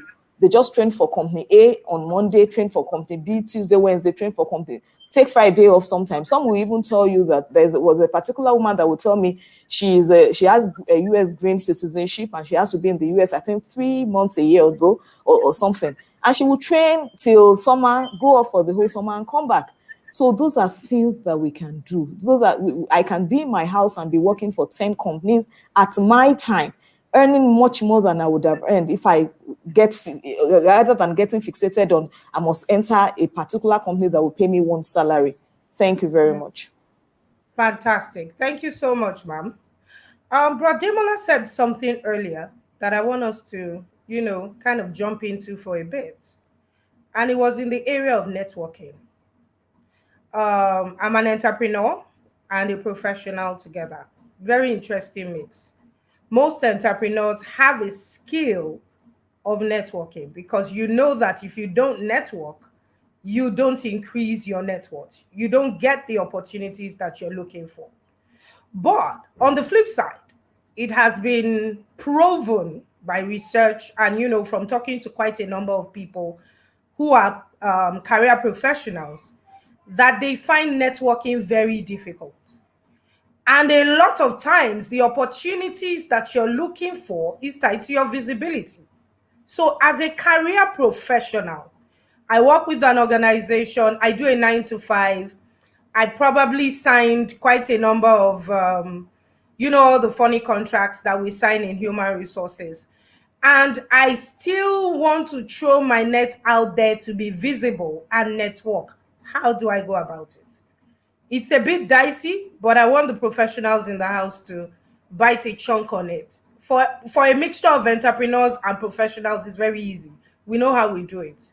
But for core career professionals, how do you do it? How do you network? How do you get that visibility you need to get your dream job? So anyone can bite on it. I don't know who wants to go first. Brad Demola, do you want to go first? I can go first on this. Okay, let's say Sister Corey. A whole lot of people will tell you that, networking is for those who know people. I don't know anybody. I don't even, you have to know them before you can network with them. But I am here to disagree with you. LinkedIn, for instance, I wanted to do a particular degree. And I did some research about it and I wasn't quite clear, about certain things. What did I do? And this is a PhD.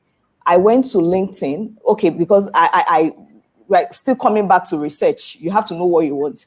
I'm a lady, I'm a mother of 3, I'm a wife, I have too many hats that I'm wearing. Is this good for me? Is this something I can achieve? Despite all my limitations, am I not biting too much that I can chew? So I research ladies married who have done PhD in human resources areas. And I went out for them. I sent messages. Of course, the way you send the message would also determine the way you will be reacted to. So I explained, this is my passion, this is what I want to achieve. It looks like a lofty idea, but this is what I believe I can achieve with it and all that. And I sent it out there. Out of about 6 or 7 that I sent it to, 3 of them reached out to me. And I can tell you that the reaching out was beautiful. The reaching out was not, oh, just let me attend to this one. I have one who is on my case, who naturally became my accountability partner, who is asking me, how far, what have you done? What are you doing on it? Do you understand? So it's such that I couldn't have gotten it from people I know. So if you want to network and you're looking for a kind of some kind of support, look out for people who can give it to you and try, just try. You never can tell. Another thing is when you come to seminars and conferences like this, a lot of seminars and conferences or trainings, people share their contacts. When they share their contacts, you can reach out to them afterwards. What do you need help with? What do you need mentoring on? You can reach out to people. You will be surprised. There are some people, their passion is just to help people to achieve what they want to achieve in life, and they will support you beyond what you can ever think.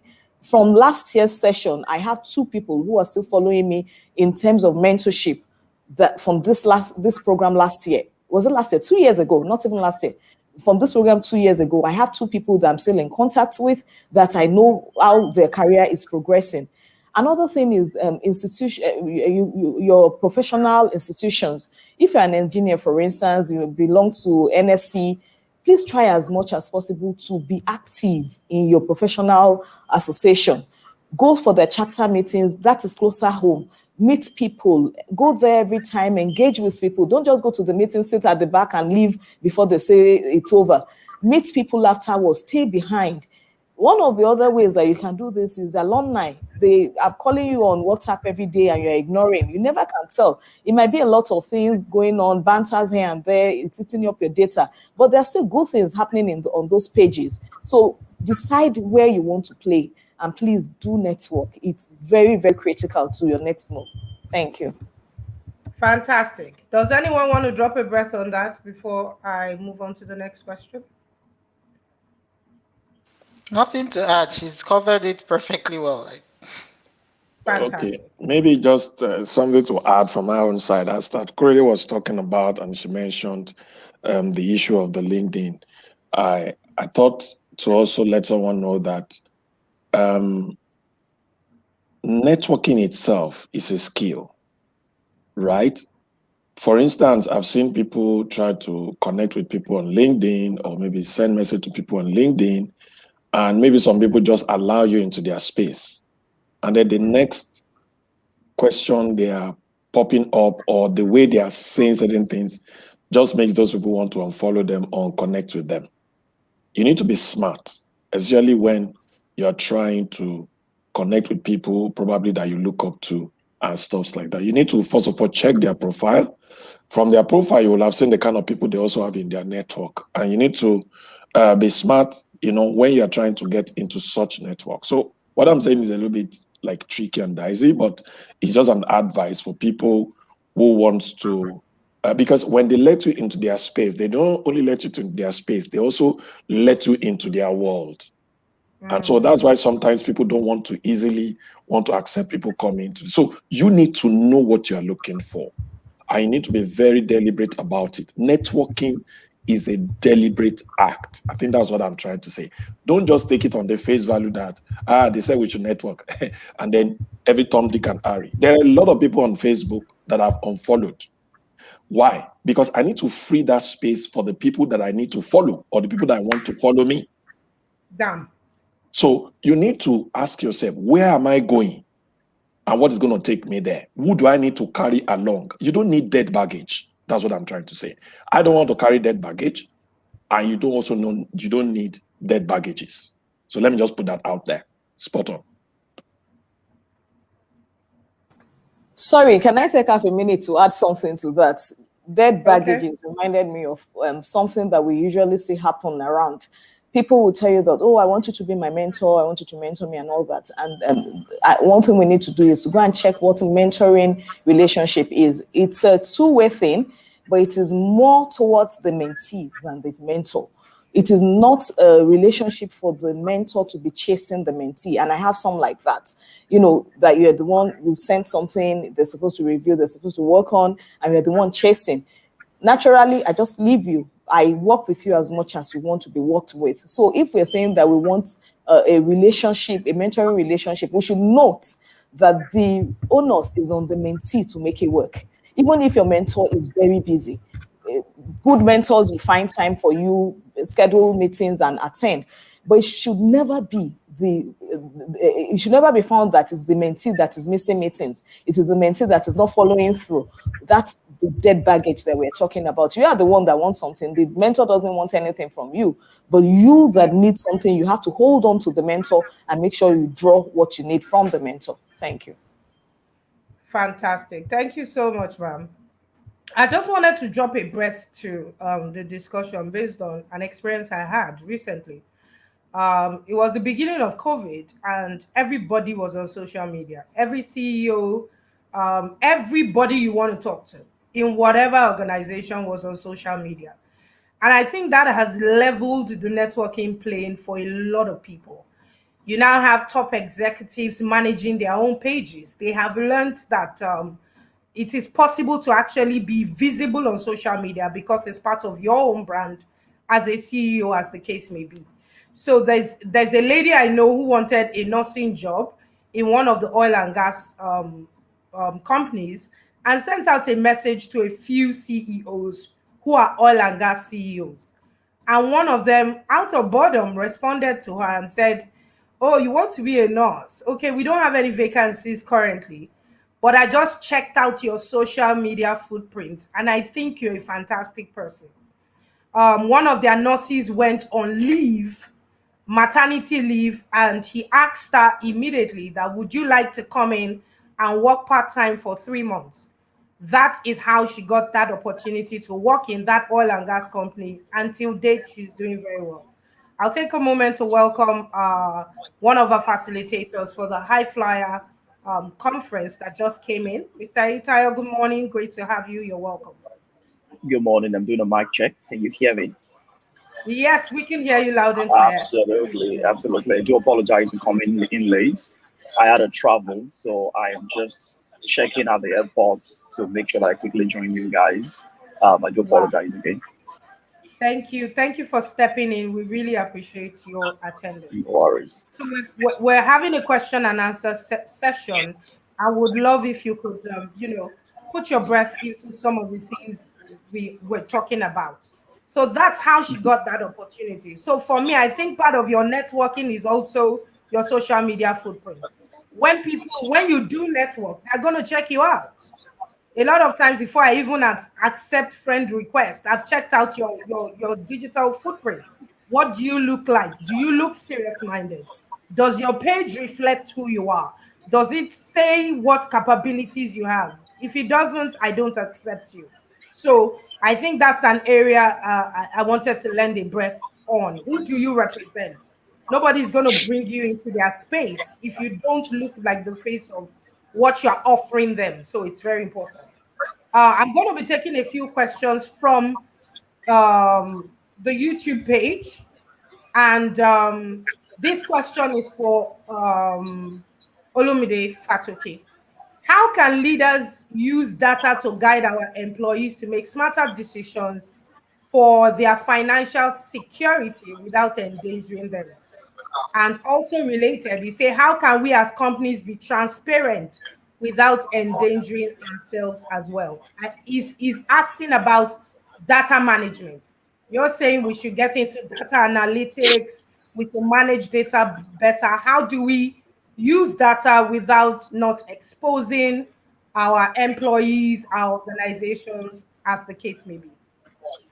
Okay, so let me first of all start with there is data protection right.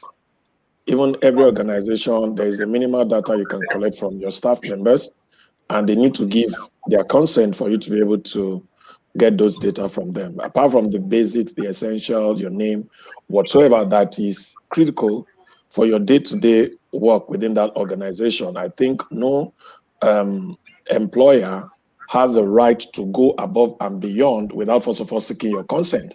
And for as many people that go on signing up on anything, you always see is a checkbox that they will say our data privacy policy and something like these are our terms and conditions. But oftentimes in this side of divide where I come from, people don't read all those things. They just tick tick, and then they let all their life in the open like that. Okay, so I want to encourage you before you sign up for anything, always read the data policy. Know what they're going to do with your data. Know what kind of data they're going to collect from you, and know what's going to what's going to become of it at the end of the day. So now talking about organization, and that question is a bit kind of I don't really understand that question, but let me just put it the way I understand it. When organization gather data, it's essentially for one thing, continuous improvement. For instance, if you're a customer service-oriented organization where you are dealing with a lot of clients, you want to take the feedback, you see a lot of survey form. I still filled one yesterday after my travel where the airline is even asking, they're even asking up to the point that, have you flew another airline? Is their experience as good as ours or is it better than ours? What were they doing differently? So essentially, you gather all this data, you analyze them at the end of the day to improve on your own system. And then when you're talking about an organization or a system, it essentially touches three key aspects. One, the people. Two, process. Three, technology. These are the three elements that interact in any organization that is going to be successful at the end of the day. So when they harmonize all this data, they want to improve all these three tiers of organization that I mentioned. The people, are they satisfied or are they disgruntled? For you, the reason why your office does that end of the year annual survey and all those things is to see how they can improve your welfare or your well-being or stuff like that. Even financial remuneration, are we paying enough? Are we paying less? Are we competitive and stuff like that? Those are the things the organization use data to do internally. Then, of course, you now look at external, our customers. Are they satisfied? Would they want to stay with our business?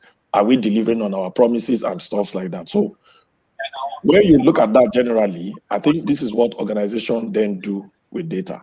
They want to use it to improve their operations across board, to be able to serve their internal clients, which are the staff, and their external clients, which are the client or the customer or end users, as the case may be.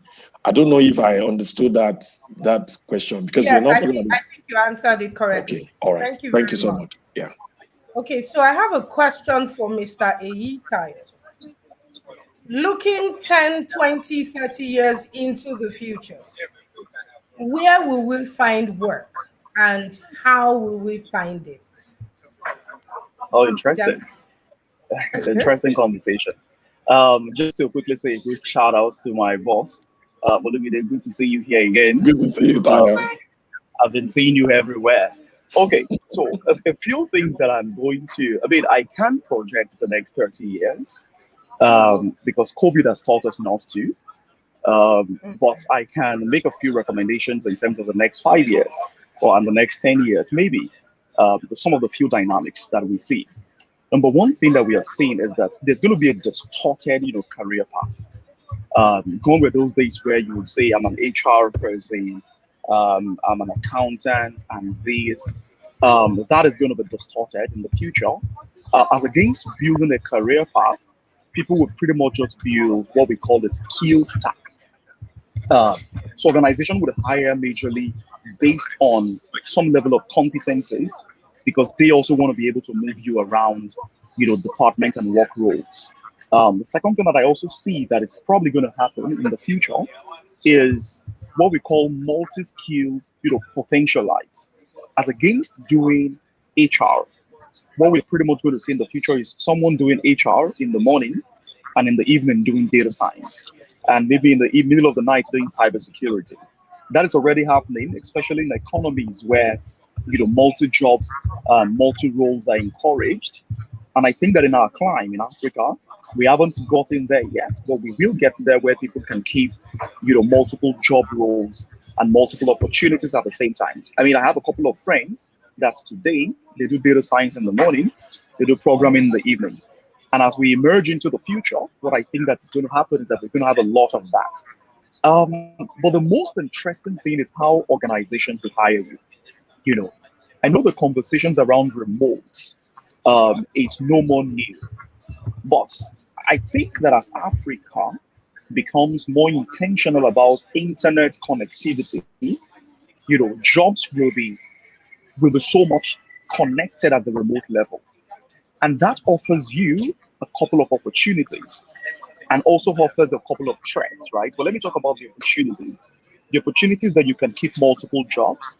On my desk, I can be a data scientist, I can be a product manager, and at the same time, I can also be a cybersecurity analyst. Combine those three roles, and it wouldn't make a difference, right? Because I'm not stuck in an office. The bigger opportunity is that people can spend less on traveling and spend more time, with their families, while working. And I also think that the family will also become more creative with the way, we are organized. The threat, however, is that if we do not build ourselves today, organizations will be forced to be competitive and look for talent elsewhere. Let me give you an example, right? I live in the UK, but I do 100% of the things I do in Nigeria because it wouldn't make a difference again. I have the UK Global Talent Visa, which gives me the opportunity to live in the UK and do anything I want to do. But it's surprising that I live in the UK and I don't do a thing in the UK. I pay the taxes in the UK, but I don't live in the I don't do stuffs in the UK. I do stuffs in Nigeria, but I live in the UK. And that is a challenge for Africa because what would happen is that the best of our talents can live anywhere and work anywhere.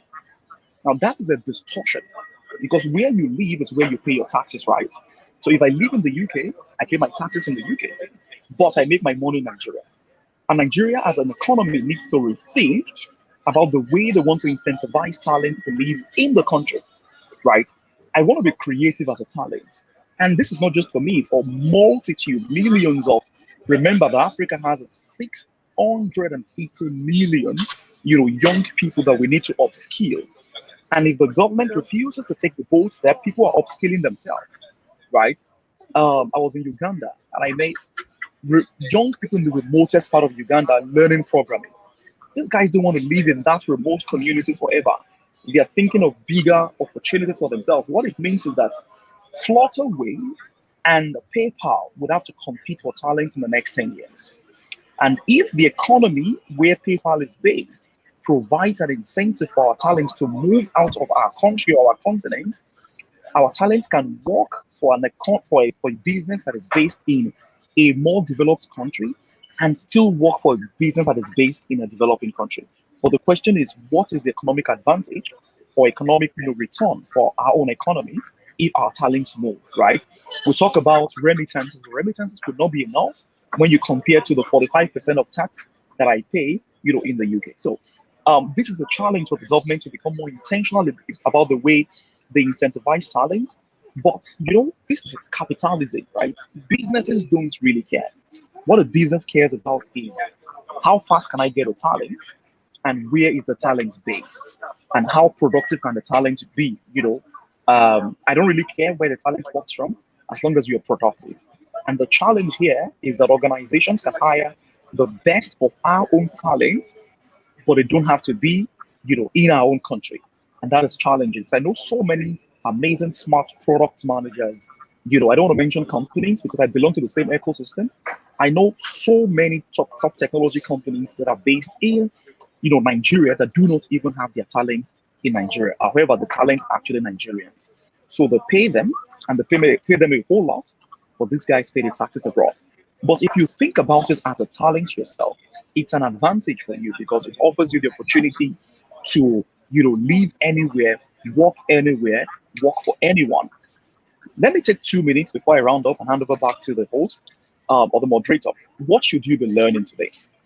The interesting thing is that the lifespan of a technology skill has been shortened. So you can pretty much complete, if you are serious, you can pretty much complete a technology training program or a technology start in just 6 months, regardless of what you're learning. Gone with those days that you have to take, 2 years to learn programming. I would mention a couple of places where you can learn. If you go to Decagon, for example, in 8 months, you can learn programming and be good in 8 months. And then you rely on yourself to, to practice and reinforce learning. You can learn cybersecurity in just 2 months. and learn cloud computing in just 5 months because the time for learning has been shortened and the resources are everywhere. In fact, if you don't have a dime, you can just sit down on your phone and Google how to start as a programmer. And then there are multiple and tons, of information out there.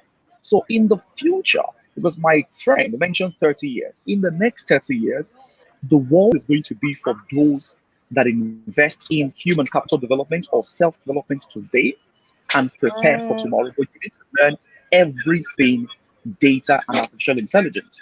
Because what Excel was, to us some 10, 15 years ago, is what artificial intelligence is going to be to us in the next 30 years. Thank you. Wow, that's so profound. Thank you so much, Mr. Itayo. Indeed, our intentionality for the next 30 years has to match with our attention. We need to get to a point where we're developing our certificate on a lot of levels, getting to learn the things you need to learn, even by yourself. I love that fact when he said it. It kind of resonated on a lot of levels because there's nothing you want to learn right now that you can't self learn. There is an ability to do that. The resources are out there. So go out there and pick at it. I'll hand over to my co-host to take it from here. Rotimi, over to you. All right, thank you so much. And Mr. Itayo, you are welcome once again. And then to all our panelists, thank you so much for dissecting and bringing a lot of insight into the questions that we're bringing on the table. And before I go to my next question, I would like to reiterate what Mr. Itayo said, that the world will belong to those who invest in human capital now. And I believe that is a strong word to every participant on this platform. That, I mean, if you're not going away with anything, I think this is something that you should go back home with and sit down, think, ruminate, and take action. Well, Mr. Itaya, we're still going to come to you with some questions, and I believe we'll be able to at least get some value out of you during the program. But I have a question here, which I will direct to Mrs. Korede Adeleye. Now, one of the participants asks that it is not news that companies use of filtering software to process CVs they receive. In the an engineering firm, infrastructure. So maybe you can help us to do justice to this quickly. Thank you very much. Yes, thank you for bringing that up, Ayomide Ashekun. AI is being used to filter CVs now, and the implication of that, in fact, beyond CVs, AI is being used for interview. There are companies like HireView, all sorts of them that have come up. Some were around before now, and some they improved on what was being done before now, between last year and now, whereby you send your CV within 10 minutes or less, up to 20,000 CVs can be filtered and you get the best 100 that you want. That's how bad it is. Some have it such that you have your interview online. Korede is not going to sit in front of you and interview 100 people to pick the two that she wants. Korede is going to send you a link, and you are going to open the link, answer a few questions real time, and the AI will bring up the best of these people for me. And I'm not looking at maybe 5. I want just one position to fill. And 100 people have done interviews with AI, and I have what I want. I can go directly for it. What is the impact of that? The impact of that is that when you have AI filtering CVs, the error rate is next to nothing. If, for instance, I throw out a vacancy that I'm looking for an accountant, pardon me, but what we see is even a lawyer will apply. That's the situation in a country. You throw out a vacancy that you're looking for an engineer, and you see a nurse applying. People believe that so far they get my CV. You've forgotten that up until now, it was human beings checking the CVs. And instead of having to sift through 100 CVs, we are sifting through 1,000 CVs that we don't need to look at. But in this situation, that is not the situation. AI will take out all that for us, and it's looking for specific leads. It's looking for specific content. So your CV now has to be aligned to the role that you're applying for. If you're applying for the job of an engineer, the kind of things that needs to be seen in the context of an engineer's CV must be seen. Not just a general engineer CV, particularly the role that you have applied for. The job description, you have seen a job description that you applied to.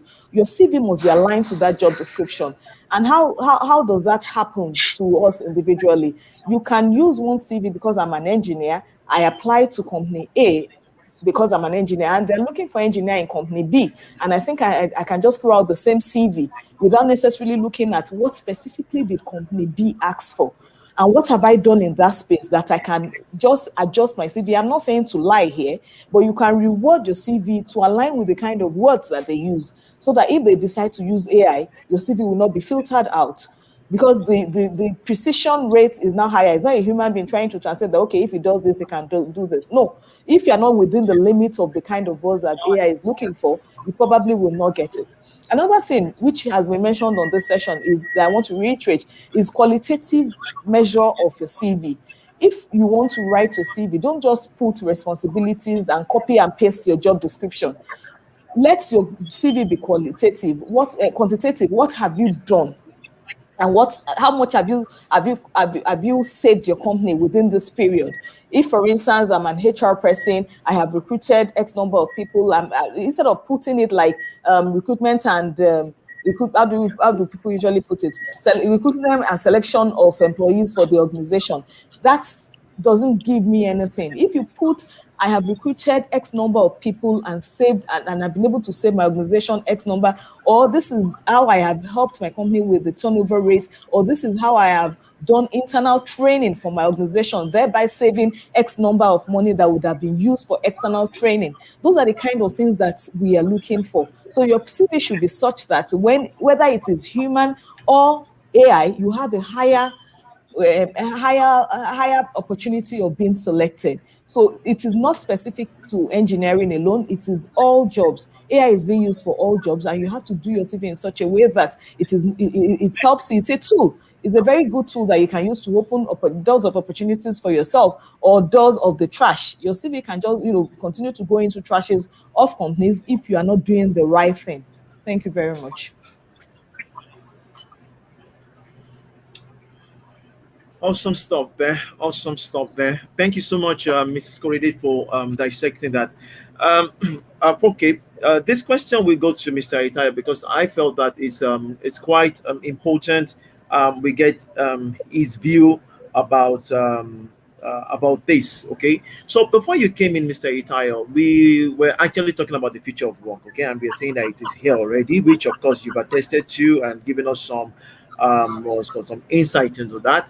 But we're looking at the Nigerian terrain. Okay, we're looking at the ecosystem, at the Nigerian ecosystem. So how can we adopt all of this to the Nigerian ecosystem? You made mention about having because some people in the remote area of Uganda already go into programming. We saw, you made mention, you have a clearer eagle view on some of those things in some area of the continent and worldwide. So now, but you know how Nigeria is. We tend to believe, oh, this is Nigeria, this is Nigeria, this is Nigeria. So we want to have your view. So how does this play out in our ecosystem? And before you go ahead, I know you're more in the techpreneur space, and we can see a lot of these things propping up. So where is it leading us to? How is it going to affect our ecosystem? And how can our participant actually key into this and be ready? Yeah, thank you so much, Rotimi. Let me give my best advice to you as a young person. This has nothing to do with Nigeria. You are not a Nigerian. You're a global citizen, right? You need to prepare yourself as a global citizen. You were only born into Nigeria. The faster you adopt that mindset, the better it is for you. The reason I'm saying this is this. Think about it. Today, you probably don't have a clearer vision or clearer path into getting global jobs, but I can bet you and tell you for free, send you my account number, you send me yours, and we're going to bet in the next 5 years, that perspective is going to change. You will be applying, working with organizations that are not even based on the continent. So this has nothing to do with Nigeria. This has everything to do with you as an individual. And this is my biggest contribution to the continent. The better we develop you as an individual, the better the continent becomes. So you should be learning and be developing yourself, at par with the velocity of the world. If the world is talking about cybersecurity today, you should be learning cybersecurity. Now, don't tell me that, hey, Nigerians companies are not hiring for cybersecurity professionals yet. Because you and I know for free that we never knew that we are going to have a $1 billion company as a startup in Nigeria, right? So we usually would not know what is going to happen in the next 2 years.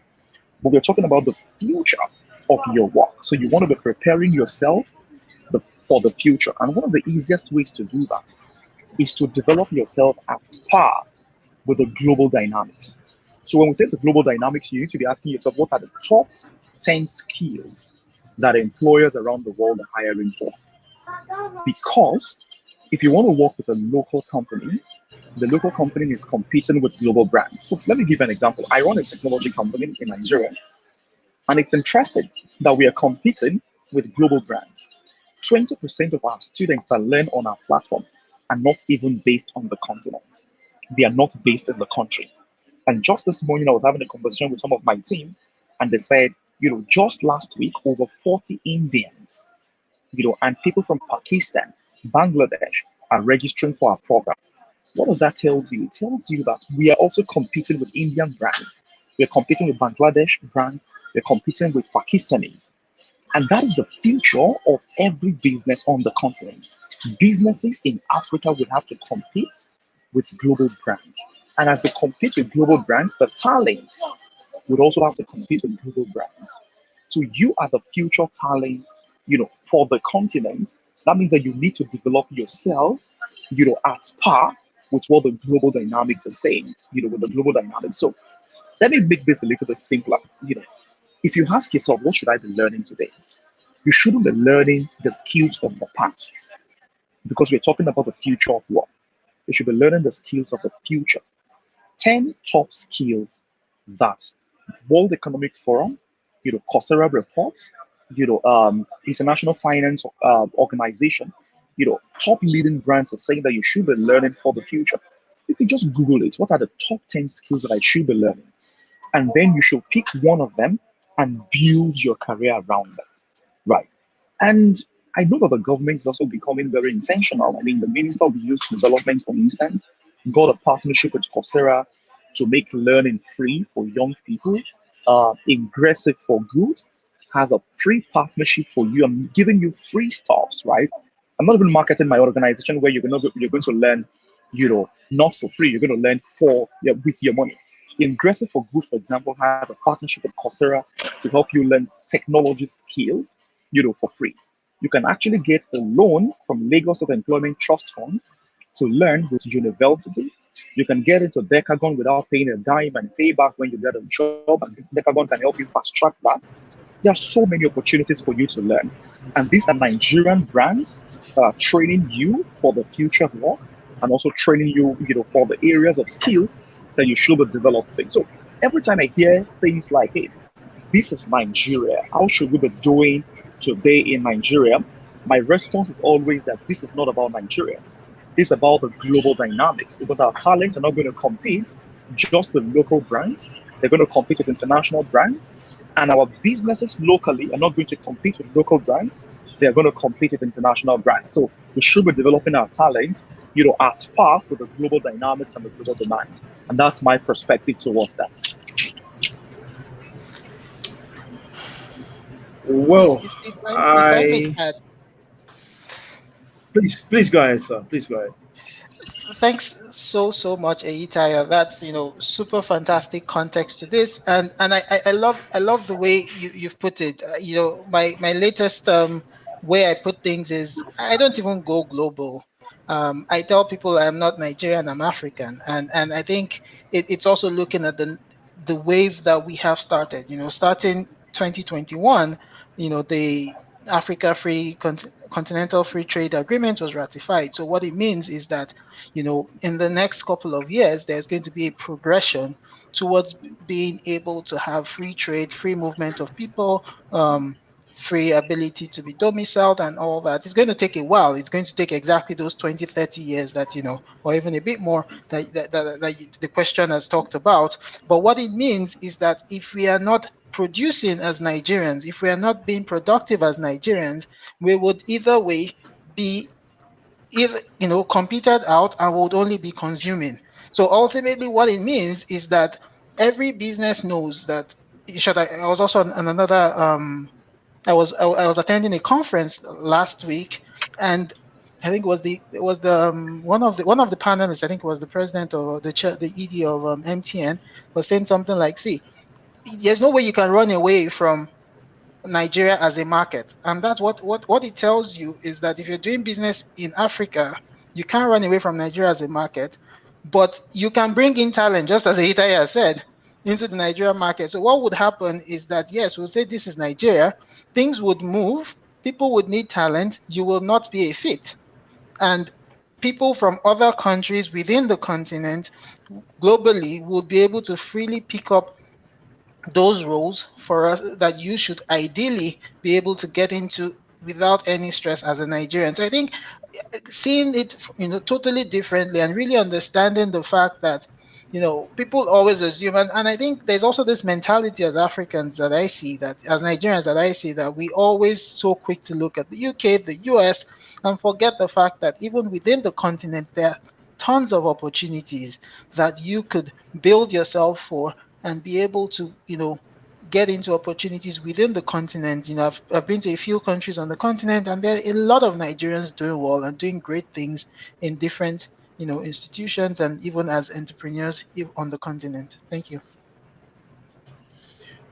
All right, all right, all right, all right. I am actually I feel that we shouldn't we shouldn't slow down, because a lot of great stuff are coming in here, but we need to start rounding up. What is it called, on the conference as we have, and just a topic or a point from what our what's it called, panelists actually made mention of, just a brief, which I believe is the keynote that we need to actually go with. That is, well, of course, the question was that we, looking at the Nigeria ecosystem, like, we always say this is Nigeria and things like that. But from the answer that we got there, we are saying that we are a global citizen. Okay, so learning and development, we should learn as a global citizen and develop as part with the global dynamics, which is very true. And Mr. Itai also mentioned something that Mrs. Korede talked about the other time, that we should have a mind and a brain shift. So we cannot actually run away from that. Okay, and then we should also look out for the top 10 skills, and then align ourselves with that if we want to be relevant in the next couple of years that we are actually looking to. So a big up to what's it called? A big up to all our speakers, and I would like to just hand over to what's it called, to Pastor Benga, who is also on the call, to round up for us and give us the remaining stuff that we need to do. Handing over to Pastor Benga. Thank you. Oh, okay. Thank you very much. It has been a great time of sharing and learning. I want to specifically say a big thank you to Mr. Ademola Osigbeson. Thank you so much for your time this morning. Also to Mrs. Korede Adeleye. Thank you very much, Ma. Thank you, Engineer Olumide Fatoki. Thank you for all that you have done. And to the moderators, Mrs. Folake Agumbeadi and Mr. Rotimi Olajuton, thank you very much. To all those who have, I missed out someone, Mr. Eitayo. I think he's still in transit, so we'll get to him. Thank you so much, sir. To all the participants who registered, quite a number of us sent our CVs. We're going to review that CV, and in the coming days, we will share the result of our review via your emails. So look out for that. We did promise that we're going to give two free coaching sessions to selected few. Now, it's important to note that it's free, but it's not cheap. Those sessions cost a lot. I've paid for coaching before, so, and I know way back as 8-9 years ago, I paid almost $500,000 naira. Safalake knows what I'm talking about. So it costs a lot to get a good coach to coach you. So we'll look at your CV, we'll review them, and we'll make our selection.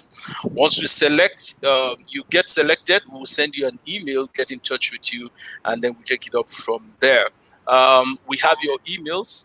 Just watch out for your emails. We will send in other information via email.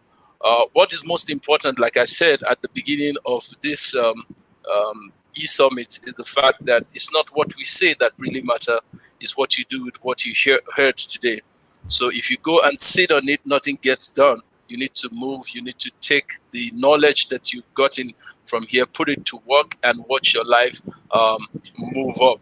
And so that like we have heard this morning, you would be able to compete globally, not locally, not necessarily. We're not looking at Nigeria or Abuja, we're looking at the world, and the world is waiting for us. Thank you very much, everyone.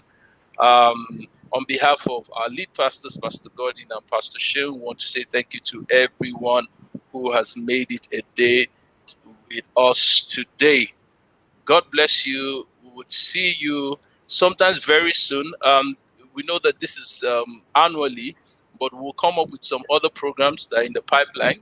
We'll get in touch with us in the next few months. We would get into it. We're working on certain things that has to do with mentoring and coaching and guiding people as far as their careers and their jobs are concerned. We would communicate all of this to everyone. So remember the CV reviews. We'll review the CVs and then we'll send you our feedback via email. Thank you so much, and God bless you.